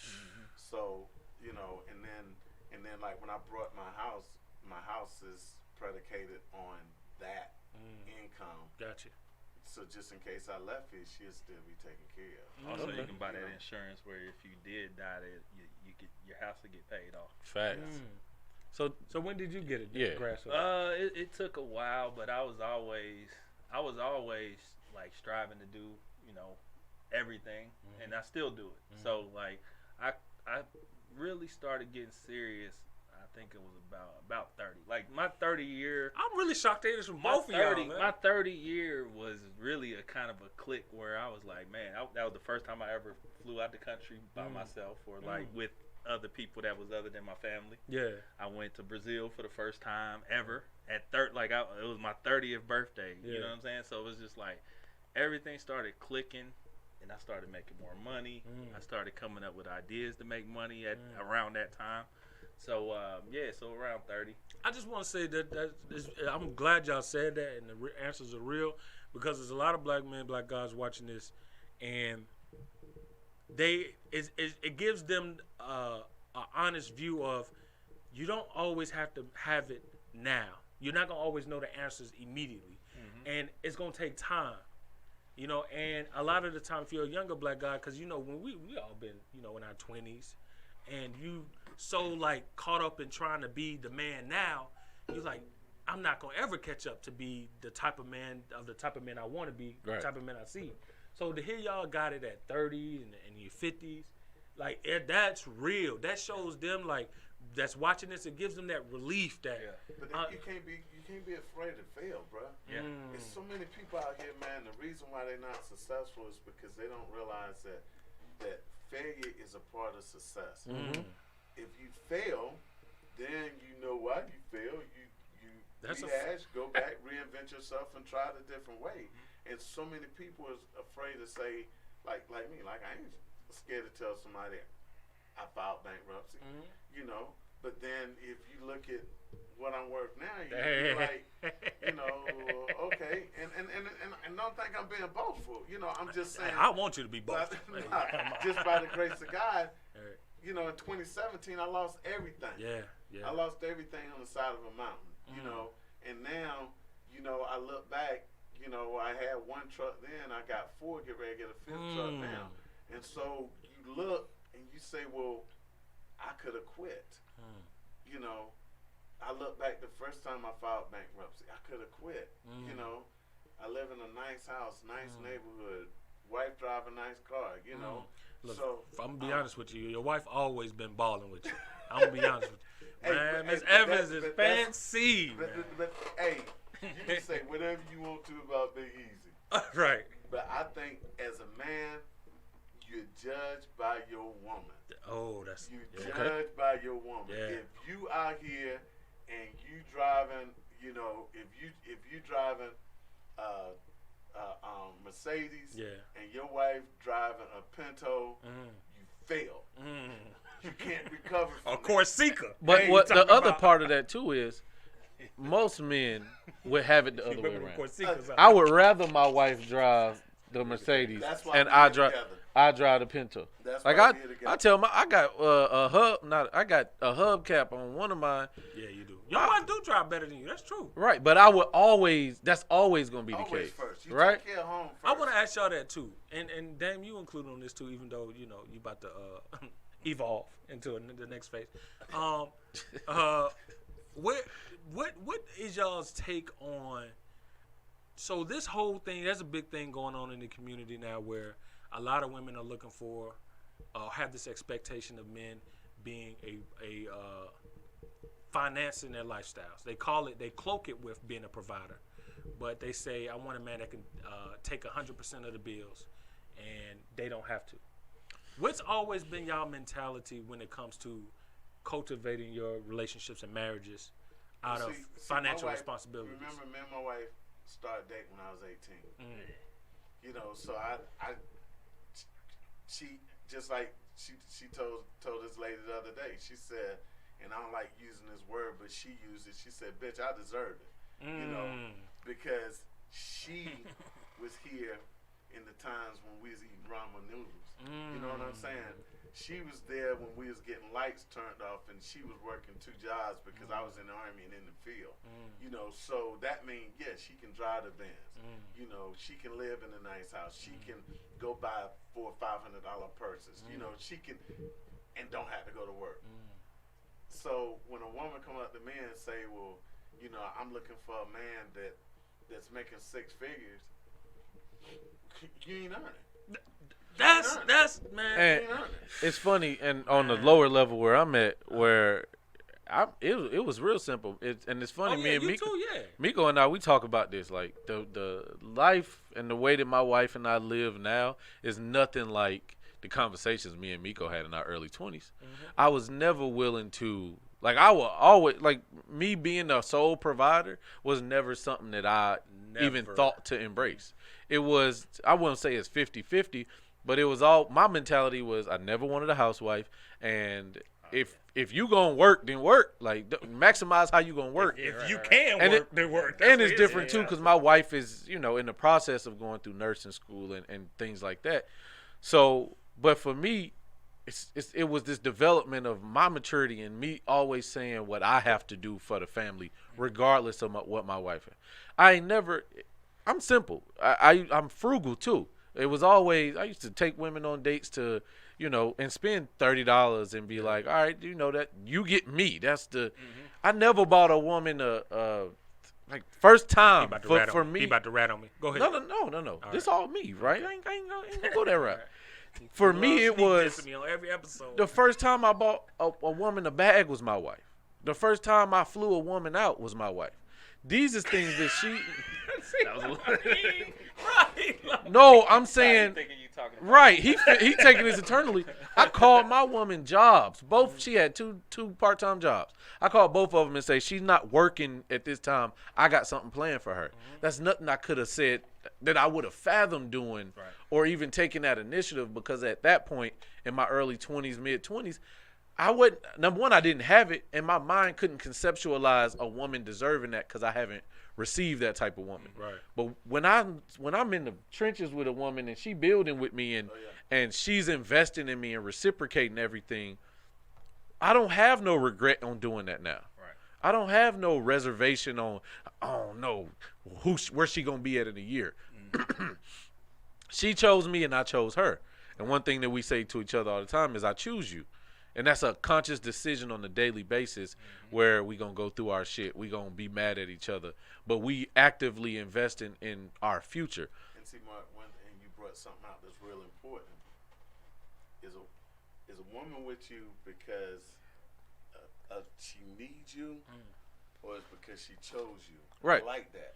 And y'all validate that every day. Like, I'm here because I choose to be here. Right. You know, I'm love not that. here because if I leave here, I'm going to back to Telehome. Right. You know, or if I leave here, you know, I Got to give up the car. got to give up the car. And like I told my wife, and I tell this in front of everybody, babe, if you decide to leave me here today or tomorrow, because of the time we invested together, It's you'll all right. still lead this same lifestyle. And a lot of people say, man, what you saying? I said, hey, if my wife driving this type of car, if she left me, now if she go out here and get Freddie Fruit Loops and living with him, And that's he on drive the him, car. That's right. different, yeah. That's different. But if my wife left me and say, hey, look, I just want to live the single life, just want to go out here and be loosey-goosey. Hey, babe, if you used to living in this type of house, driving this type of car, I'm going to make sure you maintain that lifestyle. And I think somebody that's been with you for 36 years, Yeah. they deserve that. They bro. earn that. They Now, earn They that. earn I that. agree. I don't 100%. care if she. I agree. If I was to go home right now and she was in bed with 5 different men and I kicked her out, I still And say, Dame was there. No, and thank you. I still would say, well, hey, babe, you can't live here no more. Right. But look, this is what I'm gonna do. Go on and find you a nice place. I'm gonna put you up, and you know you'll live that lifestyle because you done paid your dues. Right. You done paid your dues. All right, let me just throw this out there since I already have my piece. I'm going to just interject. Babe, that don't apply to you. That's 30 years. We 3. Know your role, okay? Hey, that's what I was getting ready Let's to say. get back to our regularly I was scheduled getting ready program. to say- yeah, I was getting ready to say- That's 30 years in the game. I was getting ready to say the same thing. Like, nah, bruh, you can't get But everything. You now, can't get everything. You now, can't. if you 18 was years with old, though. somebody- Right. No. If you was If with you was somebody like for that, 30 yeah, years, definitely, No matter what she, Definitely. no matter what my wife did to me, definitely. and we was with another couple and they've been together for probably like 25 years, and he was like, nah, bro, when she leaves, she on her own. Like, nah, she That's can't cold. be on her Yeah, own, nah, bro. yeah, I She agree. can't be on her own Yeah. because as a man, like you said in As the a man. beginning, women has a shelf life, and men, because of the way society is, it's There you placed go. us at a point where we can always There you make go. more. Yep. And so Facts. that means if I told my wife, say, hey, look, take everything from the business, it's yours. I can go out here tomorrow and start over again. That is a fact. The other I part, feel that way. the That is a other fact. part regarding that is the notion that you got a housewife, right? Like your wife don't have to work. That Yeah, was, no.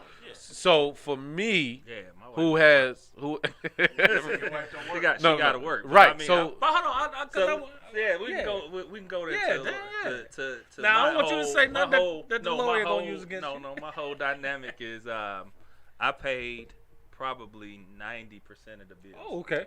But I ain't gonna say I saw it growing up, but like I saw my dad. They had joint accounts. All his money went to the account for The main bills. My account. mom did all the bills. Got you. But he probably paid more of the bills because he made more. Right. You know what I'm saying? Right. So he probably paid more. I didn't know that, but like me just looking at how here, babe, my whole check. I'm gonna give you 300. This is her. You know, so what I'm she saying? divvied I'm gonna give you 300 of this. Gotcha. You know, you that go buy. that makes sense. It was like that, wasn't it? Yeah, But growing so up like for you go buy pizzas and you know stupid stuff. That's on you. Yeah. You know what I'm saying? Yeah. So like I grew up like that. But me personally, I control my own destiny on everything. Okay. I got a whole separate account that does all my bills. Gotcha. But it's the household bills. You know what I'm saying? So like I said, I paid probably 85 to 90% of the household bills, but I didn't pay her bills. I kind of did. A little personal bills. No, like her car note. Like, gotcha. All right, you work, like you can pay your car note. And that's the difference. And women got to understand this too. One, if you choose a life, and y'all agree for you to choose a life where you're working, that dynamic is going to be dramatically different than what Mel's describing. Well, right? I don't think that's different though. They describe the same thing, just different methodology. Right. But people have this idea. Elaborate. Hold on, I'm about to get into that. What people have an idea of when you don't build with somebody and you find somebody that's ready-made and you found somebody that's at the top, at the peak of their potential earning or at a high point, women have this idea that I'm going to come in, you financially stable, you good, I want to be a part of that. And you gotta quote unquote afford me at this point. So let's say you a single man, Mel. They ain't put in that work since they was 18. They gonna come in and say, all right, well, you gotta keep up with my lifestyle. No, what'll happen if Big E's ever get singing for all y'all ladies out there, if I ever get on the market, he gonna sing. Look at Dave. He gonna sing to you y'all first. like He's soliciting and he already. I'm not one foot out the door, and I'm like, hey, bro, I already said my rules is, like I said, I don't believe in monogamy for one. So the second thing, It's all this is all gas. I just want you to know this is all smoke. hey, it's like this here. At 8 o'clock in the morning, I don't care if you got there at 7:59. At 8 o'clock in the morning, you gotta go. You gotta go because I feel like even if I was dating Oprah, at 8 o'clock in the morning, she gotta go. Yeah. Stedman ain't never said that. Yeah, at 8 o'clock in the morning, hey Oprah, you got to put on your big girl panties. I'm with Big Easy on that. You Yeah. know, because I feel like now at 55 years old, nobody can build There you go. what me and my wife built There you in go. these years. I never get to that point with another woman again. I agree. Will I ever fall that's- in love again?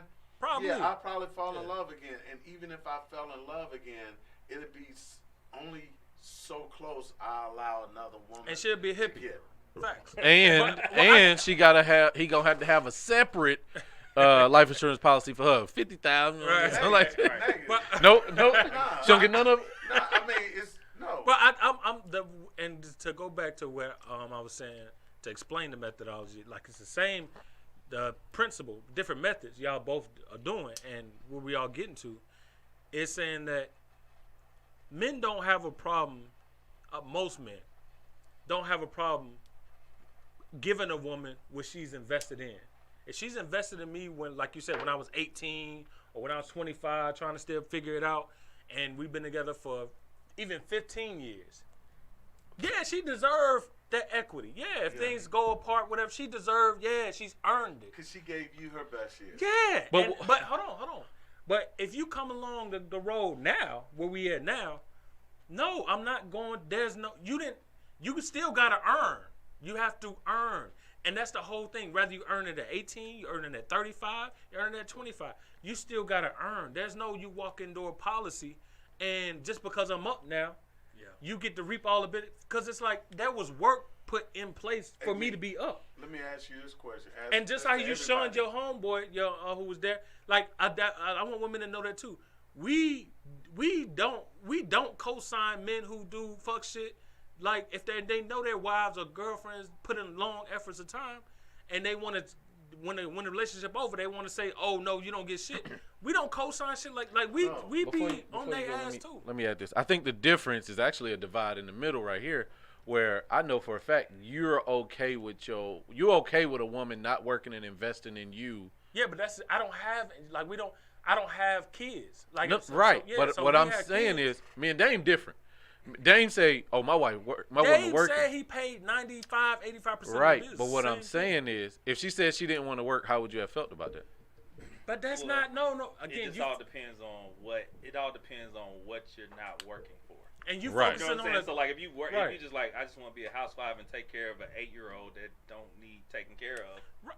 That's a problem. But for again, me. Mark, you focusing. Like, that's you know what I'm saying? that's surface That's a level. problem for But me. on Yeah, principle, he's See, still my taking care wife of most worked- responsibilities. My wife worked until she got hurt. So my wife worked Right. Okay. a whole life. My wife didn't become. And even now, if you ask her if she a housewife, she said, "Hell no, ain't no housewife." And I'm listen. You want and- something to eat, you go in there and cook it. and hilarious. And that's the thing. Is like, No. You cooking? that That shit better be on the table when I get in. At this point in life, that's a fact. But here's the thing. What I'm saying, I've always been in that type of I'm gonna take care, so she don't have to do. But at the same time, that don't mean she not gonna work. That don't mean she not gonna go out and earn. Right. Just because I still take majority You of mean the she bills. don't have to. And hold on. I'm asking. Yes, she has to. I want a Oh, woman okay. that. Yeah. Oh. Again, you're looking at the surface level.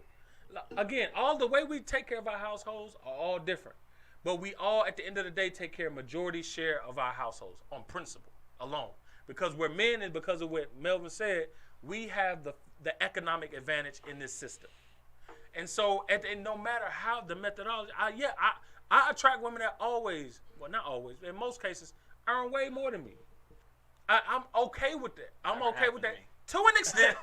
I'm okay with that to an extent. But what I'm saying is, even no matter the woman, whatever woman I commit to for marriage and to build my life with, she's still gonna have her own goals and ambitions. Yes. I'm with that. I'm with that. Because not Because because I need your money. If not, it's gonna bring a distraction in the relationship. Thank you.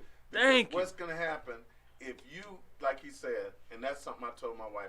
She said, when you retire, retire. I said, nah, babe, it ain't gonna work like that. There you go. If I'm a millionaire, you still gonna have to do something, even if you just going out there just flipping burgers, just to say you flipping Have some burgers. sense of purpose. You need something Yeah. to get up in the morning. Exactly. And do. If not, you're gonna become a distraction. You can't to be my a housewife There with you no go. kids in the Exactly, in the house. because what happened? Like Facts. That's That's just not a gonna- fact, that's bro. just not gonna happen. Soon them And kids human turn nature 8. gonna You cause gonna have to envy. do something. Human nature gonna cause envy because she gonna say, Yeah. "Oh, why you always working?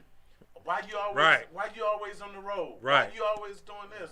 She all in my business all the time. You got you because you going to the beauty parlor spending $700 for a hairdo that you just gonna change next week. That's so I a gotta fact. do this. Facts. You know what I'm saying? Facts. So what you gotta do is say, "Hey, look, babe, you got to have a life also Yes. without me. Yes, man. You got to have a life without me Yeah. because that's gonna make us grow. Because you got your life out here, I got my life out here, and then when we come back together, we have something to talk about. Yeah. Don't come in here and be like, "Well, hey, you know what I seen on Atlanta Housewife?" Baby? Right. I don't give a damn about Atlanta Housewife. You know, hey, I was on the road today, and Joker told me I can make $100,000. Well, baby, that ain't important on Atlanta Housewife. But girl, nobody want to hear that. You know?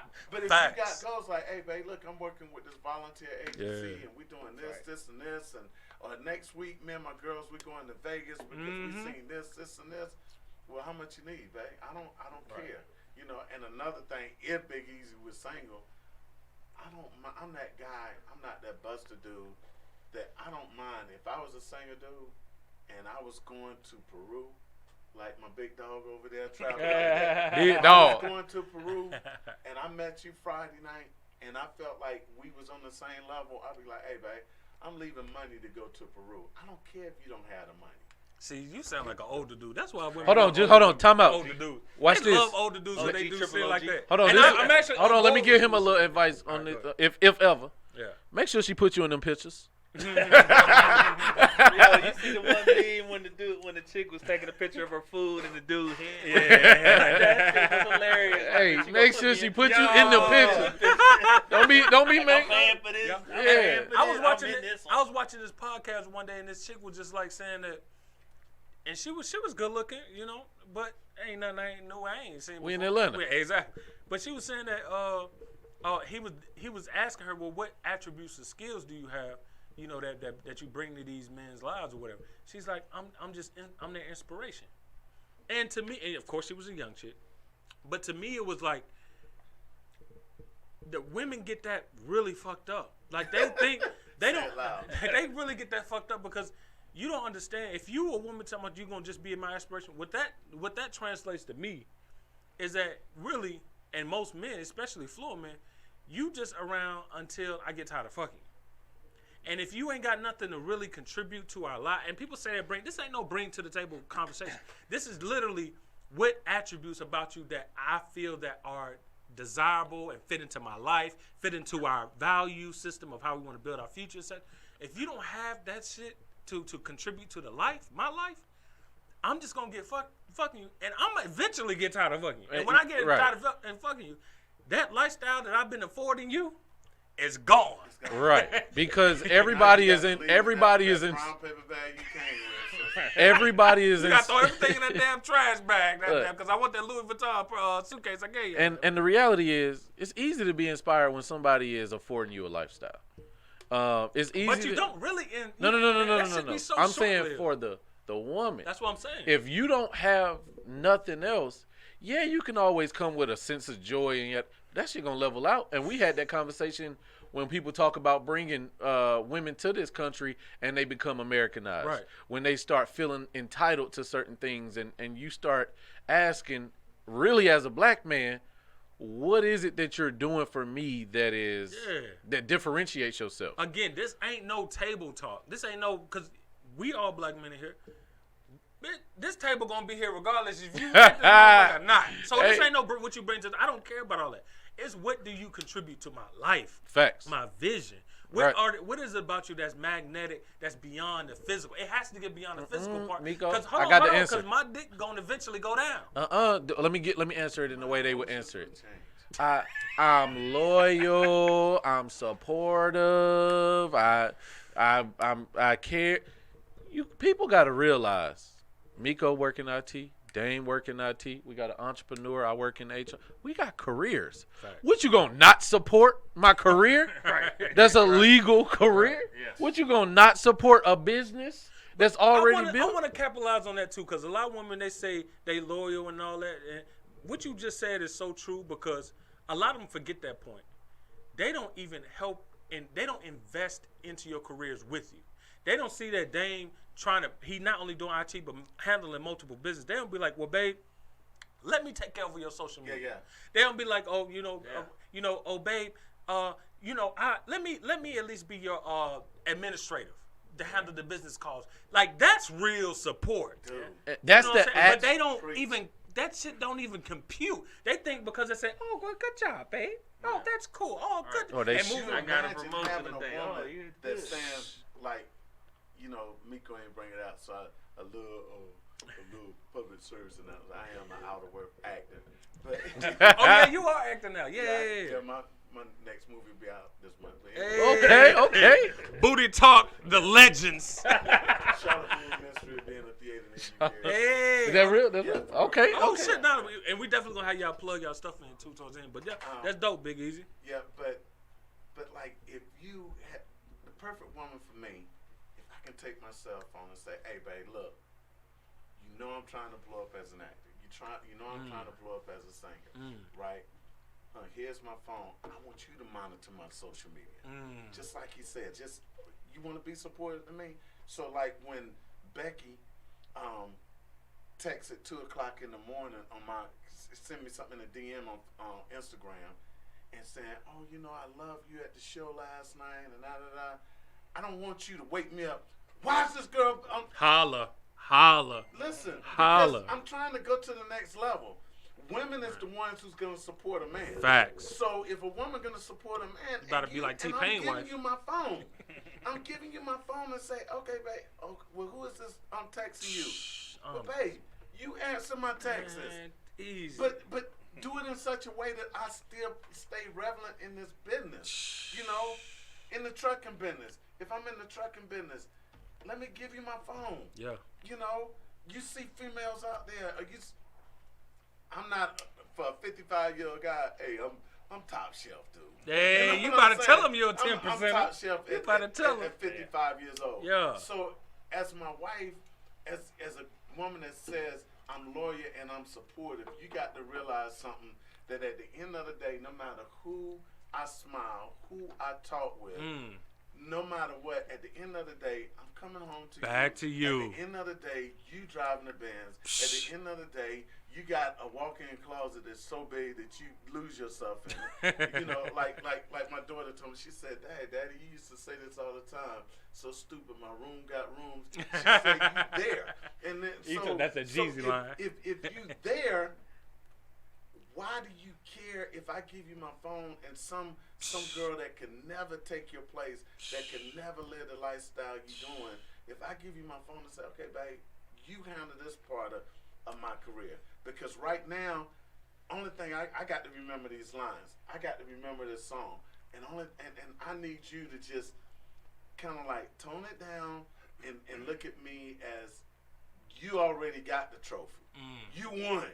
When I said I do, you won. I'm going to tell you why they do that. I know why they do that, and there's two reasons. First reason is either one or two.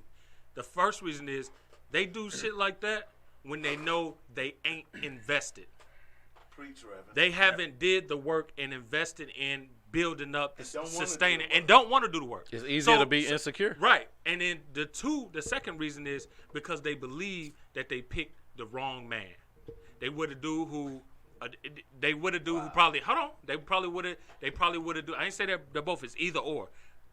They would have do that who ain't shit, who ain't got shit going on, who they probably bought him his car, put the signed off on his car. He staying with her. She taking care of all of him, and she feel like, damn, I might got the wrong dude, and that's what causes her to be like overzealous and going through his phone and getting all hypersensitive to how women are coming at him, et cetera, et cetera. So I think it's one of those two things. What about? But definitely that first one. Is they not that investment? I would hang on to that part. What about the situation where they believe that the wrong dude chose them?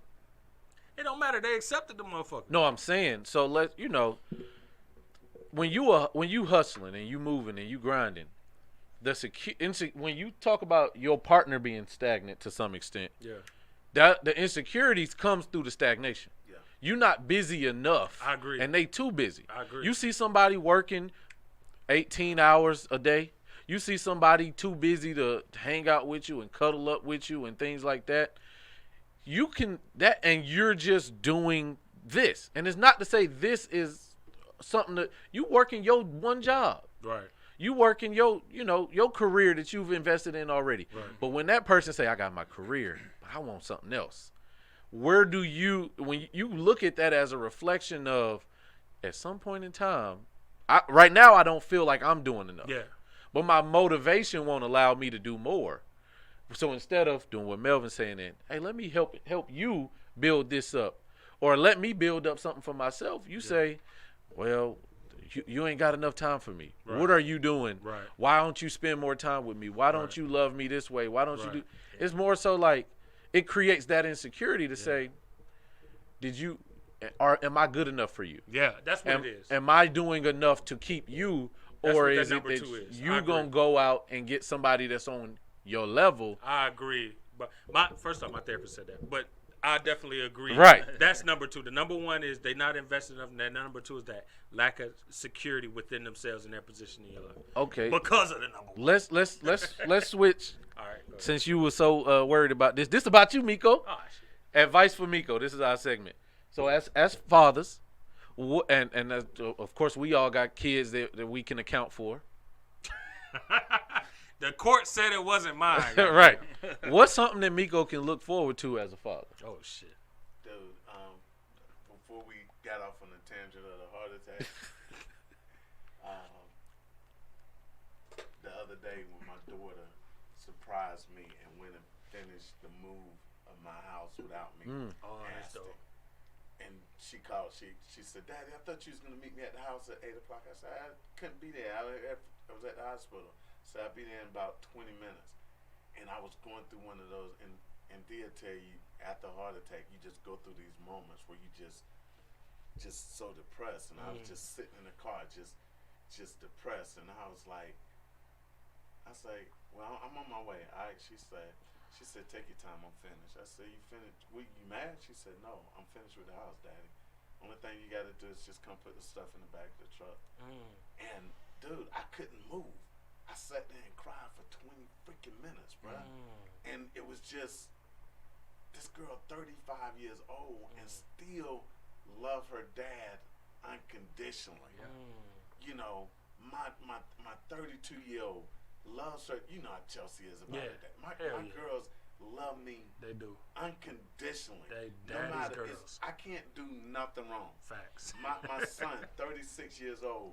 We had this thing, and my son would say, since he was old enough to talk, I said, "Who your buddy?" He said, "You are." "Who your pal?" "You are." And we always been that way. 36 years old, 6'4", 250 pounds. He still know that I still know this boy loves me unconditionally. And so, first of all, make sure you find the right woman. My mama told me don't ever have sex with nobody you don't want to be a mother of your child. That's hard to do. Hold on, I'm gonna say about 80%. Hold on, that was back in the day. Right. Right. No, I agree with that. Like, No, I definitely You do. got to have somebody. I agree, but that's hard to do. Because you can't tell the future. I mean, You no, can't- no, 'cause not only that, it's like, you know they ain't shit when you fuck, but that ass, but exactly. That's what I'm saying. Woo, Like, her grandma see fucked that up was- and everything. That was that North Carolina. You see, hey, She got out. She put up in the crib in a Lincoln, goddamn. But you know, goddamn, that ass get out, walk them titties pushed Right. up. Hey, but that's a. I've always bought about it for. I've taken Russian roulette chances, meaning took the rub off with women who I'd be like, you know what, if it happened, you know, this wouldn't be a bad choice. But the rest of them, I super duper strap up. But man, kids was my worst fear. word. Yeah, like I mean, you know, people be like, HIV, STDs, like nah, I just don't want no kids. I ain't gonna lie, I feel I that. was more afraid about.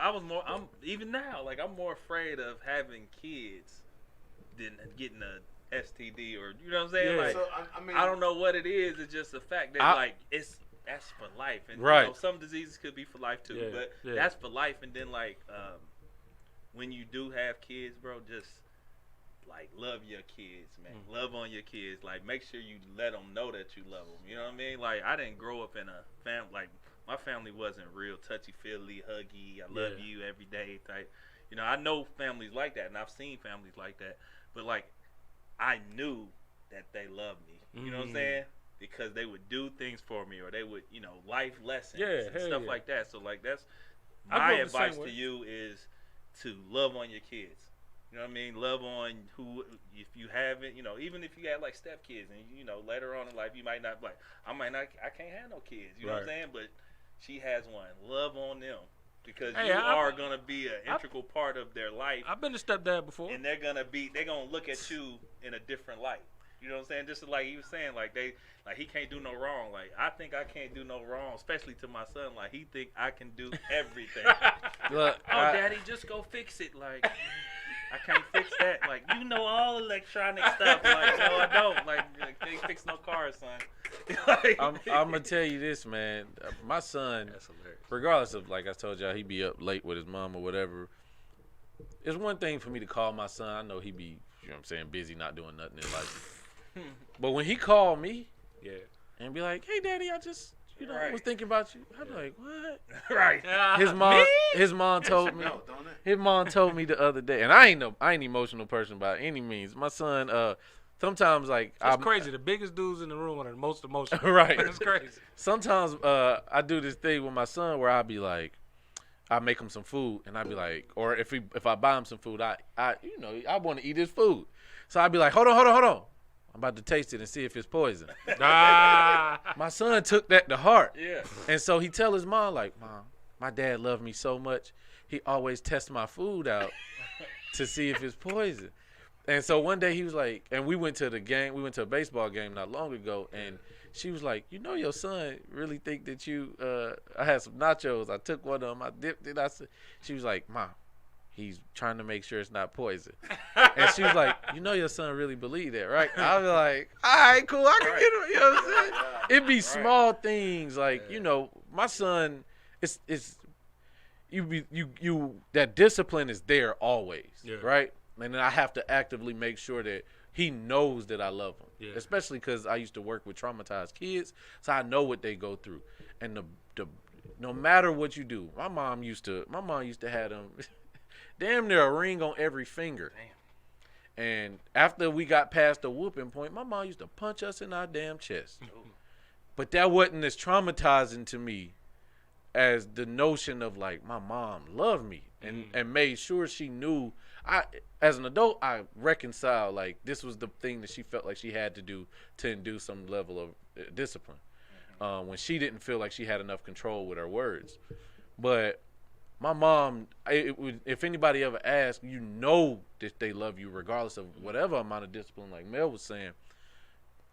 Your kids is really going to always pour into you. And that's kind of why I want a girl, so I can, one, soften up, and two, I know my son going to be out. My son going to be in these streets. My son going to live his life, and I'm going to want him to. Right. But I know having a daughter, and I believe, I'll say, having a daughter when she softened me up and I'm going to be all that type of mushy, she going to be looking at me like an idol. You know what I'm saying? In terms of what Dane was saying.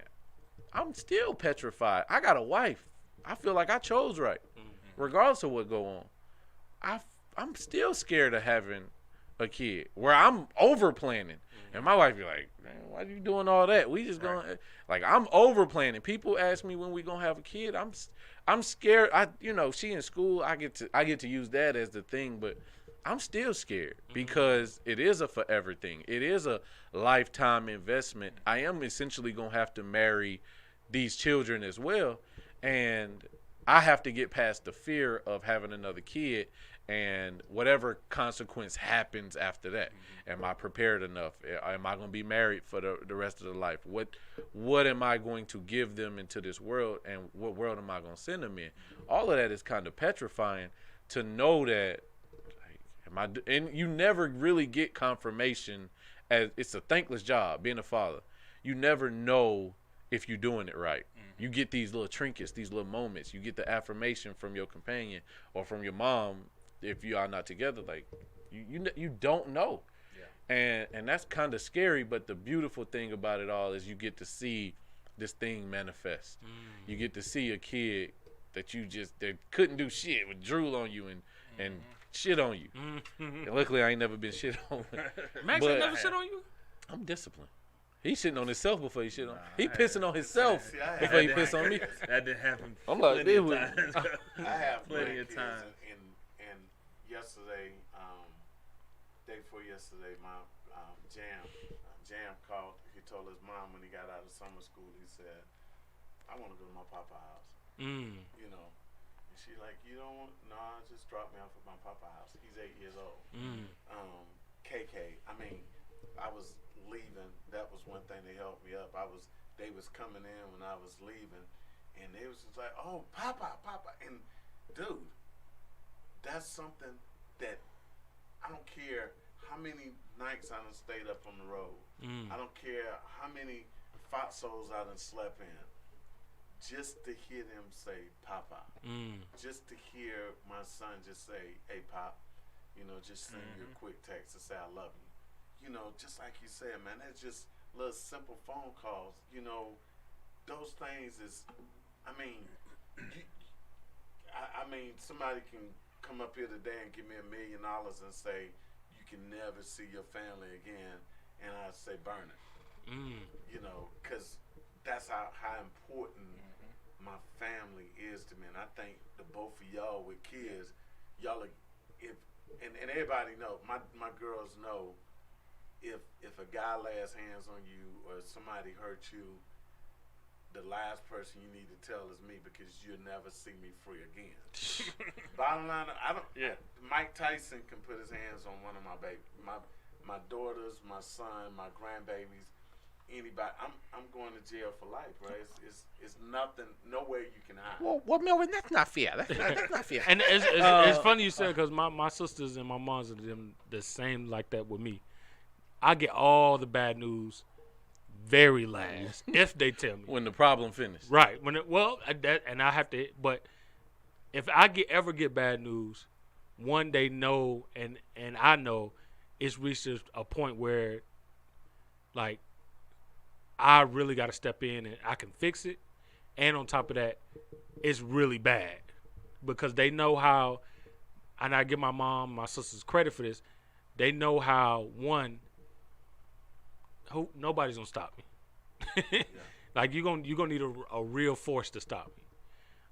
And two, they know how hard I'm working them and building things, and how far I've come that I could easily jeopardize all that work and all that future prosperity for the future. That feeling you have now, Yeah. and take when you even harder once you have a girl. Yeah. Oh Now, man. now your daughter's 20. Your daughter's 20 years old. Right. But just imagine if she called you right now and say, "Fred just slapped me, Daddy." Oh, She's in Jesus. Warner Robins. Yeah, I'm going to You run ain't around even gonna say immediately. bye to us. Right. The Porsche gonna be on 2 wheels. And 75 south. You know what I'm saying? Yes, definitely. You know, but Yeah. so just imagine that, and you got a boy, but it doesn't matter. Let his mama call you. You ain't even gonna say bye to us. They had to have a bib on it by the time you get out of here.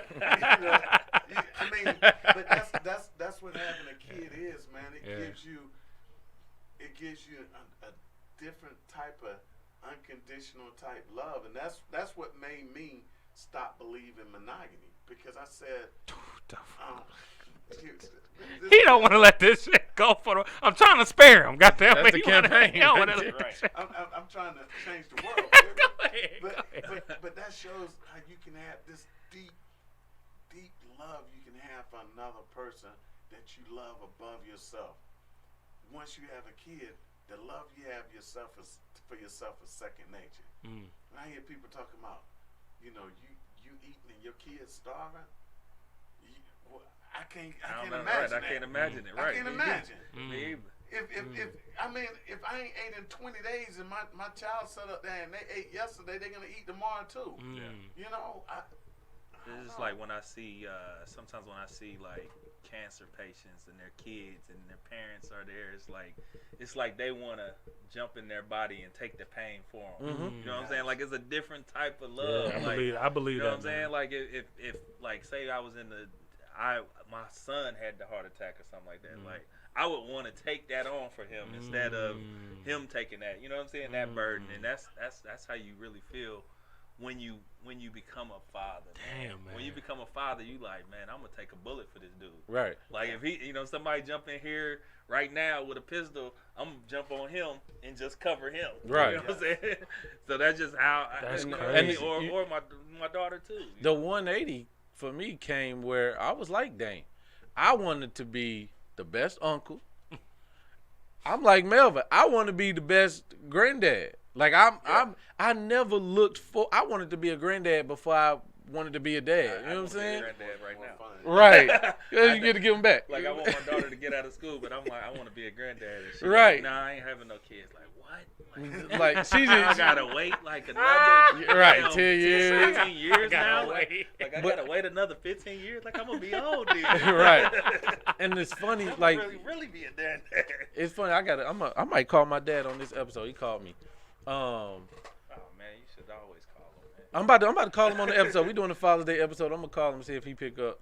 He just called me, but I just think that I don't really get emotional when it comes to him, but the emotions is always there, and it's one. I'm so glad that me and my dad have the relationship we have now, because every time I talk to my dad, he expressed that he wished things were different. And my dad is a recent dad too, because he got two of them younger than my son, right? One of them is just turned a year.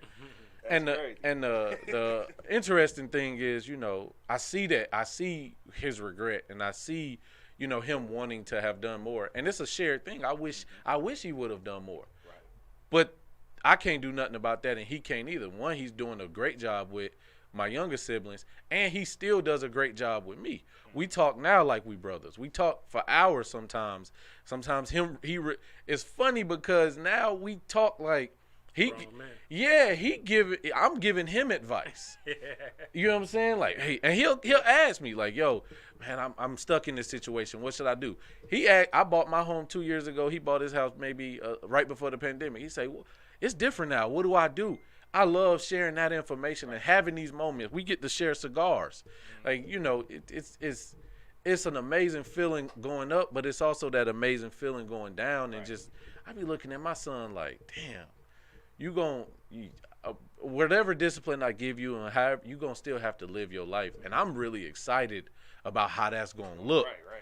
And what that's going to look like as he get older. I'm like, damn, he's 7. I remember I felt like I was young at 23 having him. So now he about to turn 8. I'm like, damn, what he going to be like at 10, 12, 15? And who is he going to become? And the other part is even though there's a strong attachment, it's going to also be the detachment that he is his own individual. Do you have an anxiety now that you may make a mistake Nope. as you're going through? My one rule is don't die in my presence. I've done a pretty damn good. My son has never fallen on his head with me.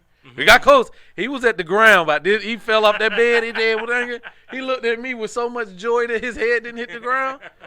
I don't have that anxiety because I realize I'm a give you what I got from the world and try to give you a little more to set you up to be in a better position.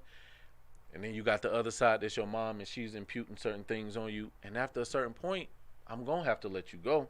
And my hope is when I let you go, you understand where you can go to if you need anything. And after that, you're going to make your own decisions. I'm going to bail you out one time. Hopefully we give you enough to make strong enough discerning decisions that my greatest hope is that he's going to be a nerd. I hope my son is a nerd. Son is a super nerd. I hope he a nerd. He don't even like If I sports. could, man, that is such a good. Man, we son trying to don't push like him sports. so hard in this baseball. Man, I said I wish my son wouldn't have been the coolest guy on the block. He was always the coolest guy on the block. From the time he was 4 or 5 years old, he always been the super cool kid. Those are kids who had the hardest time. The nerd kid, like me, I was picked at in school. We talked about last episode. I was picked at in school. So now when I go home, I peaked. You know Right, what I'm at the saying? right time, at the right time. So if you have a kid that's a nerd like Jam, you know, I've been with Jam more than the rest of the kids over the last couple of months. And Jam, he's like a nerdy kid. He sticks to himself, but then I coach his football team. He goes out there, he's the best kid on the team, but he don't have the arrogance to go with it. Because he goes out there, and when the coach talk, he's like this. When the coach tell him to do a drill, he's going to get it the first time because he's listening. Because he feel like, if I listen, I learn this. I don't have to, and I told him, I said, Jam, your parents is high water, man, because he had went through a growth spurt. I said, did they pick at you in school? He said, Papa, I don't care. I don't listen to what people say. I said, he was 7, and I said, 7 years old. This guy got it. Yeah, that's mature as hell, man. My son is an interesting person, man. So I was talking to him the other day about why he needs to learn how to defend himself. So my son he likes the idea of things. I want to go to ninja camp. You know you're going to have to run, right? Oh, no, I don't have to go to ninja camp. And I said, well, what happened if you like get bullied? He was like, well, I'll just stick to myself. And I was like, a part of it is that anxiety to be like, damn. And your kid's personality is going to develop early. If you're a bully, you're going to be a bully at 4 years old. Gotcha. Like it's kind of cemented, and then after that you gotta, through the process you still gotta do these things to nurture the good qualities in them to try to push. It's a very fine line between somebody that's gonna be a dictator and somebody that's gonna be just a quality leader. Yeah. And it's all about what you give them and what sometimes, and it's the individual aspect that you was talking to. I can't, if I'm both of y'all parents, I can't give you this, I can't discipline you the same way. You don't got the same personality. You're not gonna receive the same speech the same way. My brother needed whoopings. My older brother, and he's at 33, he's rounding out to be a more calm person, to understand who he is, and be like, I don't want to fuck with nobody, man. It's just about me living my life and setting it up the way I want. And my mom knew that she didn't need to whoop me as much. She would do it for balance. Right. She would do it for balance. Like, we'll both get in trouble. She'd be surprised though. Yeah. And I realized, like, My mom looked at me one time and she was like, "And you?" Right. I was like, "Wait, why are you more surprised that I did the same thing he did?" Yeah. She knew that the characters of her kids to say, "I'm surprised, I'm surprised that you did this." Right. Especially because I wasn't a follower unless it was for my brother, which is when I got in trouble.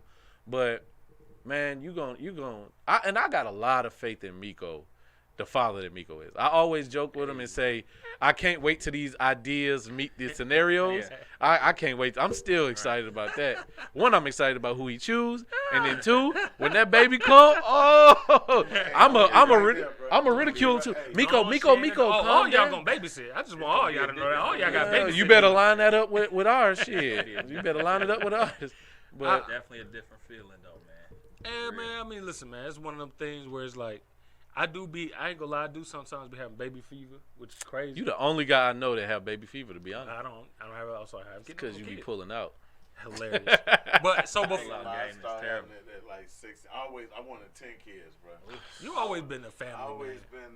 been, ever since I was old enough to start thinking, I always wanted kids, man. That's the. My wife after the third one, she couldn't have any more. And then God blessed me with 11 grandkids. Yeah, you do got a lot of. That's the grandbabies. You the got a part of me clan that of always grandbabies. remains hopeful and selfish. Mostly because I'm like, all right, at this point, I don't want to.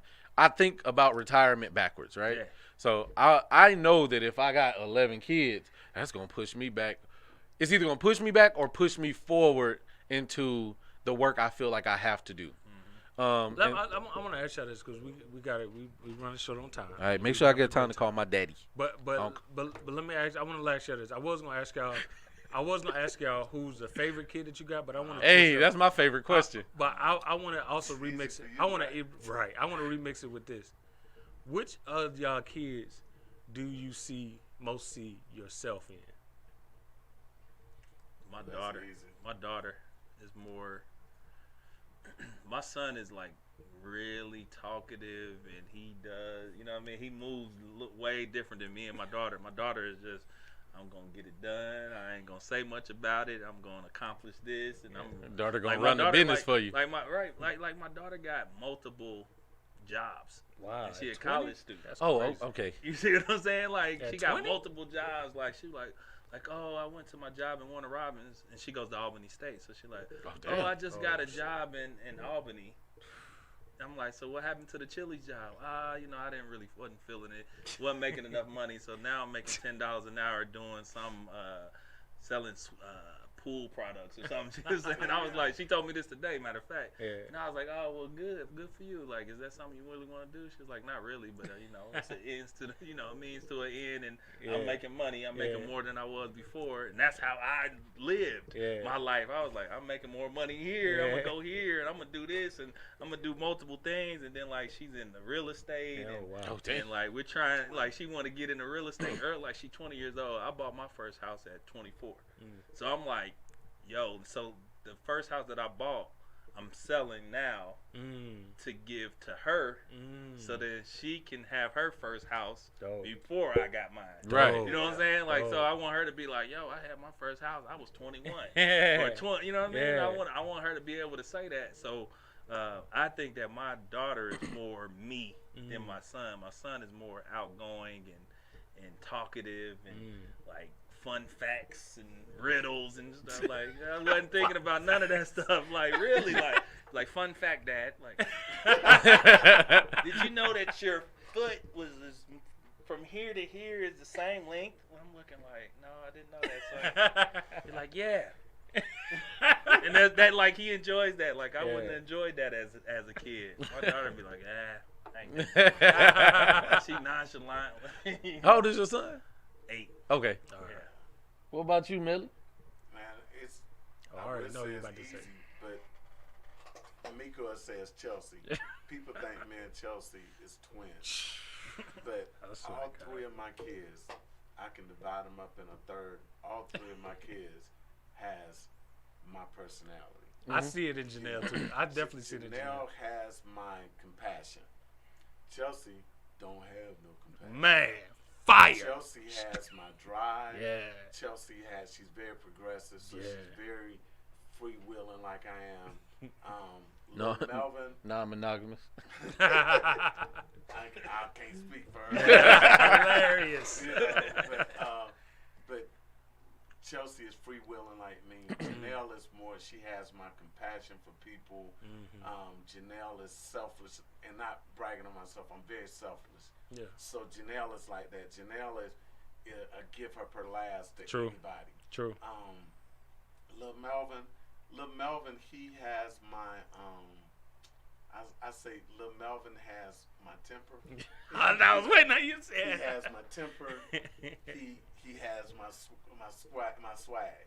You know, he's like my mini me. You know, but he don't have he have that part of me. It's like somebody took each part of me and made these 3 kids, because all 3 of my kids are completely different. Completely different, but they divided in a third. I can look at my son. My son looks exactly like me. Yeah. You know, and he has, and I tell him, I'm like, hey, dude, you lying. And he'd be like, well, I'm like, dude, you're me. I done told that lie before. You know? And then Janelle, I can look at Janelle like, Janelle, you don't want to do this. Daddy, no, I'm really out. No, you're doing it because you just can't say no. Right.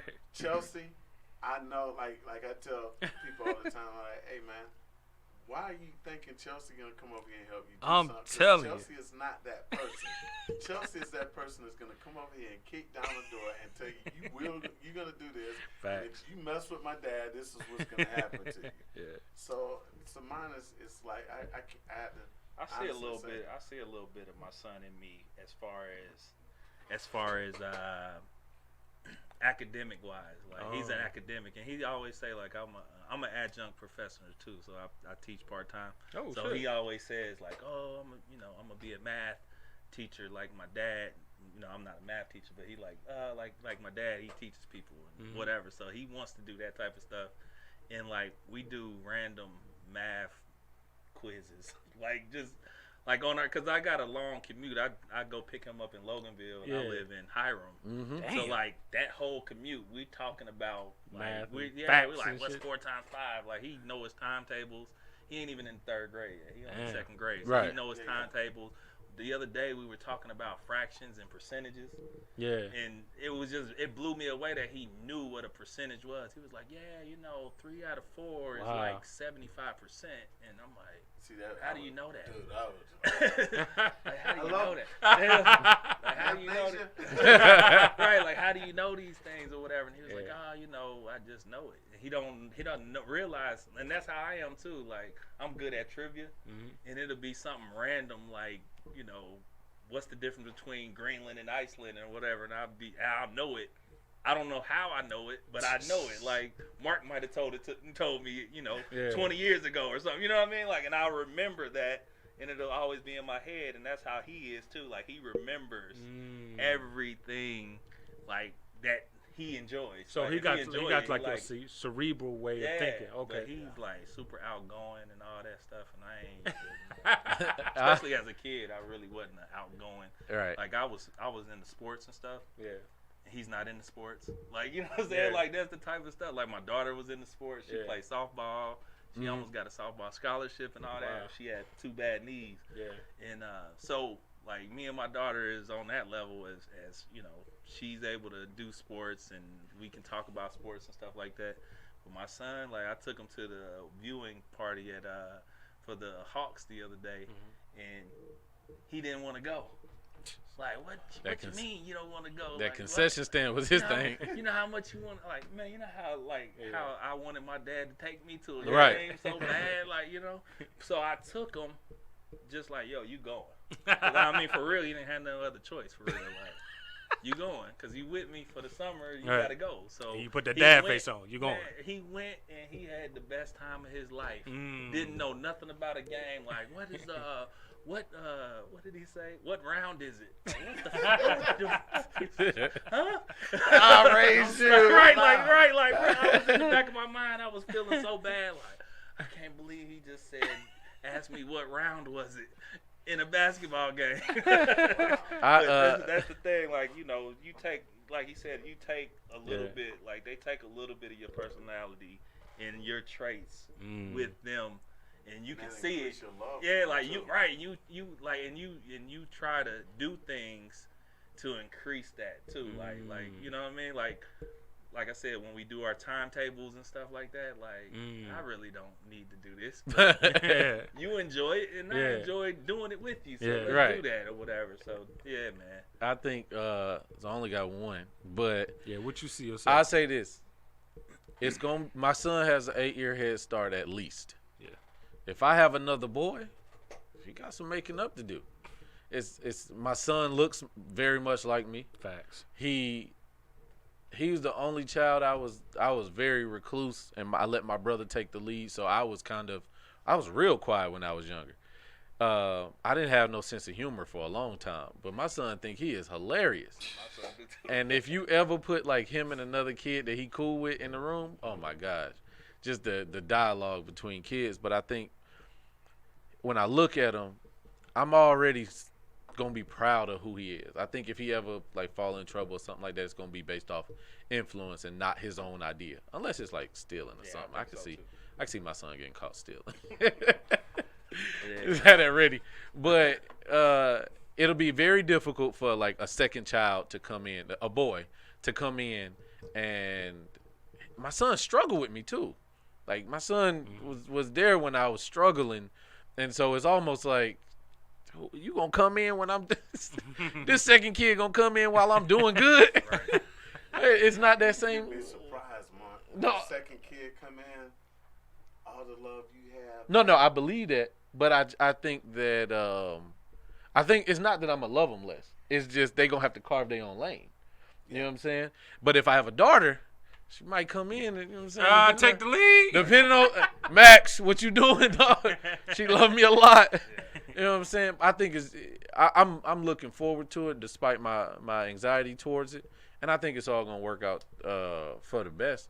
But I see a lot of like my son, his personality seems to develop more than mine did at his age. And I'm excited about that. We both share. Mentorship is taking it to that point. I think that I think that for me, he just got a smart mouth, which I had when I was young. Like older people would be very surprised at how smart my mouth was. But it was also funny. Like I love the notion of a certain amount of spotlight. It was so much. I love validation from older people. So when I was his age, I probably said things where I was sly or slick, and the notion of making somebody that wasn't in my peer group laugh was amazing to me. Like, you know, I don't think he looks for that. He don't look for the spotlight, and he don't look towards it like that. He just a little smart mouth kid. Man, he a sly little motherfucker. He is. He just get caught. He always got some game going, bro. He get caught doing everything. Bro. He got some game. But yeah, man, I look forward to all of that. All right, brothers. Well, listen. Let me see if Pops answered. Oh, yeah, he called me 2 hours ago. Damn. Let's see if Pops answered. We know who's gonna be last on the wheel. That's another thing, man. We just got to start showing. I'm first on that one. What you mean? What you think? Like, well, you only got one kid. Here we go. You answer. You ain't watching the game? Am I watching the game? No, we doing a podcast right now. We doing a Father's Day episode for the podcast. Say hey.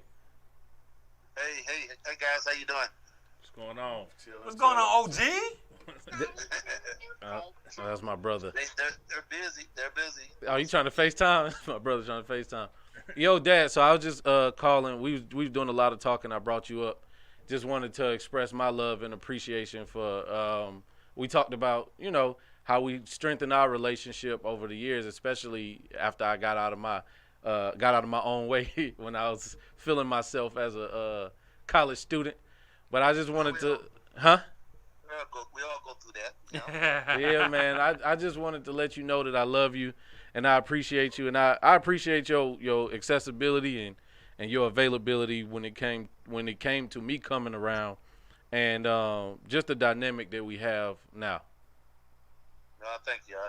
I feel the same way. It's the feelings mutual when it comes to that. I couldn't ask for a better son, And that mean a lot to me because you got 2 more. So you know. Well, it's not on that, but I look at guys like you and Terrence and you guys, your other friend, I forget his name. Miko, and I look at them guys and I watch you all kind of grow up, and now you guys becoming husbands and fathers, and it ain't just me being proud of you. It's the type of people you surround yourself with, and seeing them growing and being men, it's as a brother and a black man, that's a proud thing to see, Yeah, man. Especially when we, as black men, we get so much negative crap and thrown at us as fathers, as men, and in the workforce, and then to see you guys excel like you do, to me that's a testimony to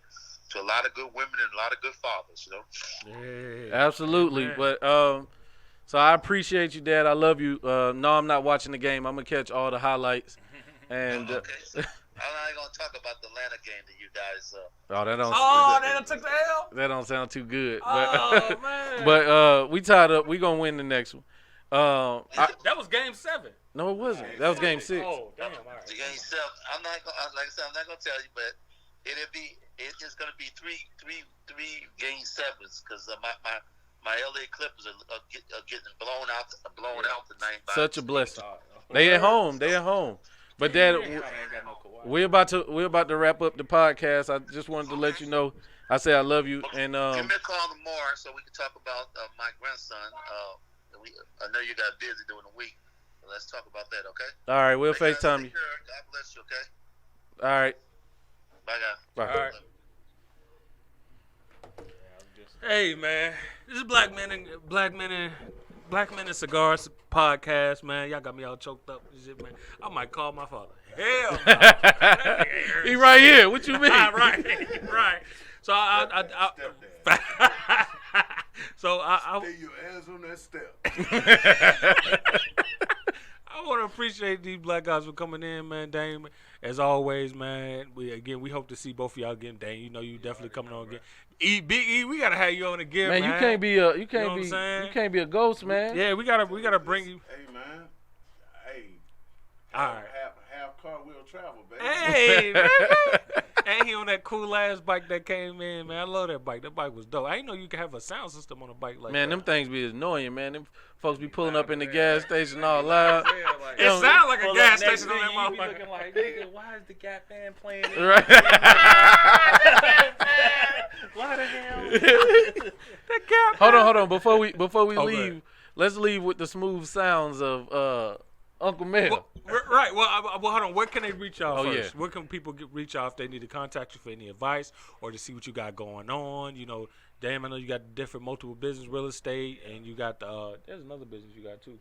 My travel business. And then Big Easy, of course, you got trucking, you got your acting thing, you getting off, and your shows coming up. So yeah, what can they reach you, Dame? All right, you can reach me at Dame_Hag on IG. I have a travel company called Jet Set Lifestyle Travel. I am a real estate agent in these streets. Hey. I was supposed to be on Housewives Tuesday, but I couldn't get nobody to sign the waiver to look at a house.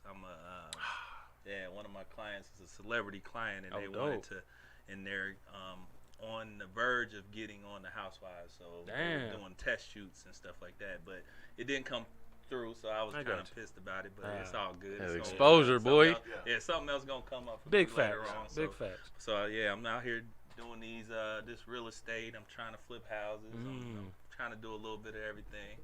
I'm your adjunct professor over at Georgia Gwinnett College. I teach intro to IT. Yeah. Hey. I teach an intro to IT class. Beautiful. I really enjoy that. I've been doing that for about 12 years now. Beautiful. I know that's virtual coming from Hiram. Well, no. I was doing I was going in on Monday and Wednesdays. Yeah. But we could do virtual, but I just like the interaction. Yeah, like I liked it. You one of those. Yeah, I like it. Yeah, we should all come in because we all need the camaraderie. I mean, I used to tell people they ain't have to come in, but it is what it is. Gotcha. But yeah, so I do that. like I said, you can reach me at Dame DAME_HAG. Okay. Hey. And then Big Easy, what about you? How can people get at you? Yeah, you can reach me on IG at the_real_J_Wood_E. Hey. The real J Wood B. Lowercase E at the end. Lowercase E at the end. That's me. But yeah, I have a new movie coming out. It's called Charlotte Moon Mysteries. It'll be out sometime near the end of June, 1st of July. It's a murder mystery. It's supposed to be a pretty good movie. Hold on, you don't die in the very beginning, do you? Nah. Okay. Actually, not giving away the plot. I'm one of the guys that they think is the killer. Okay. Okay. Typecast. All right. Okay. No, that's dope. So where can we find the movie at? It should be on Prime Video. Oh, dope. Oh, Amazon? okay. We legit. Yeah. It should be on Prime Yeah. Video. So once I get out, I'll shoot it to y'all. So Hell yeah. We'll put it up. Yeah. Movie night, babe. Hey. So but yeah, and then I'm still in the trucking business. Gonna hit Dame up about trying to break out into the real estate business. Okay. Trying to get those investments out there for Hey. ancestry wealth. Hey. Here we go. I think it's generational wealth. That's I'm my sorry. thing. Yeah. Generational. That's what I'm on wealth. right I now. did it in reverse, so Trying I'm to trying get to get that generational wealth. Right. All right. So what you said you wanted? Oh, y'all already know how to reach me. Fear Coach, D'Amicos, you can reach me on Instagram. That's Fearless Black Men at Fearless Black Men on Instagram. You can just reach me on Facebook as well, D'Amicos Chambers. Just Google Fear Coach D'Amicos. You'll find me. I'm online everywhere, somewhere on YouTube. And definitely subscribe to our goddamn YouTube page. We at 100. We over 100 subscribers. Hey, 126 to be exact. Right, and we over 1,000 views for the month.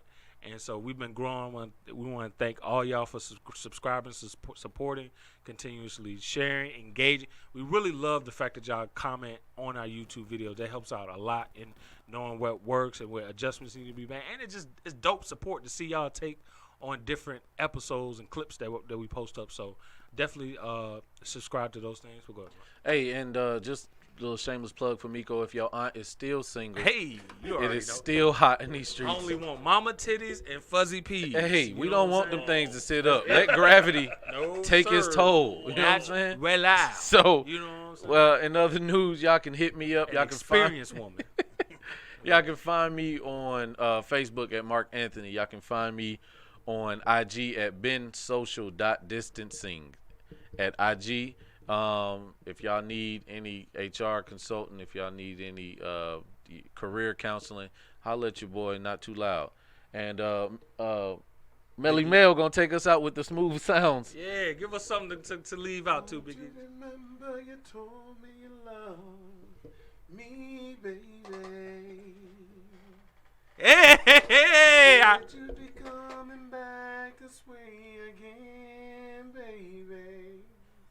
I taught him everything you know. Hey, Mel gonna be in the next versus battle. You know what I'm saying? All right, y'all, we out of here. Bah!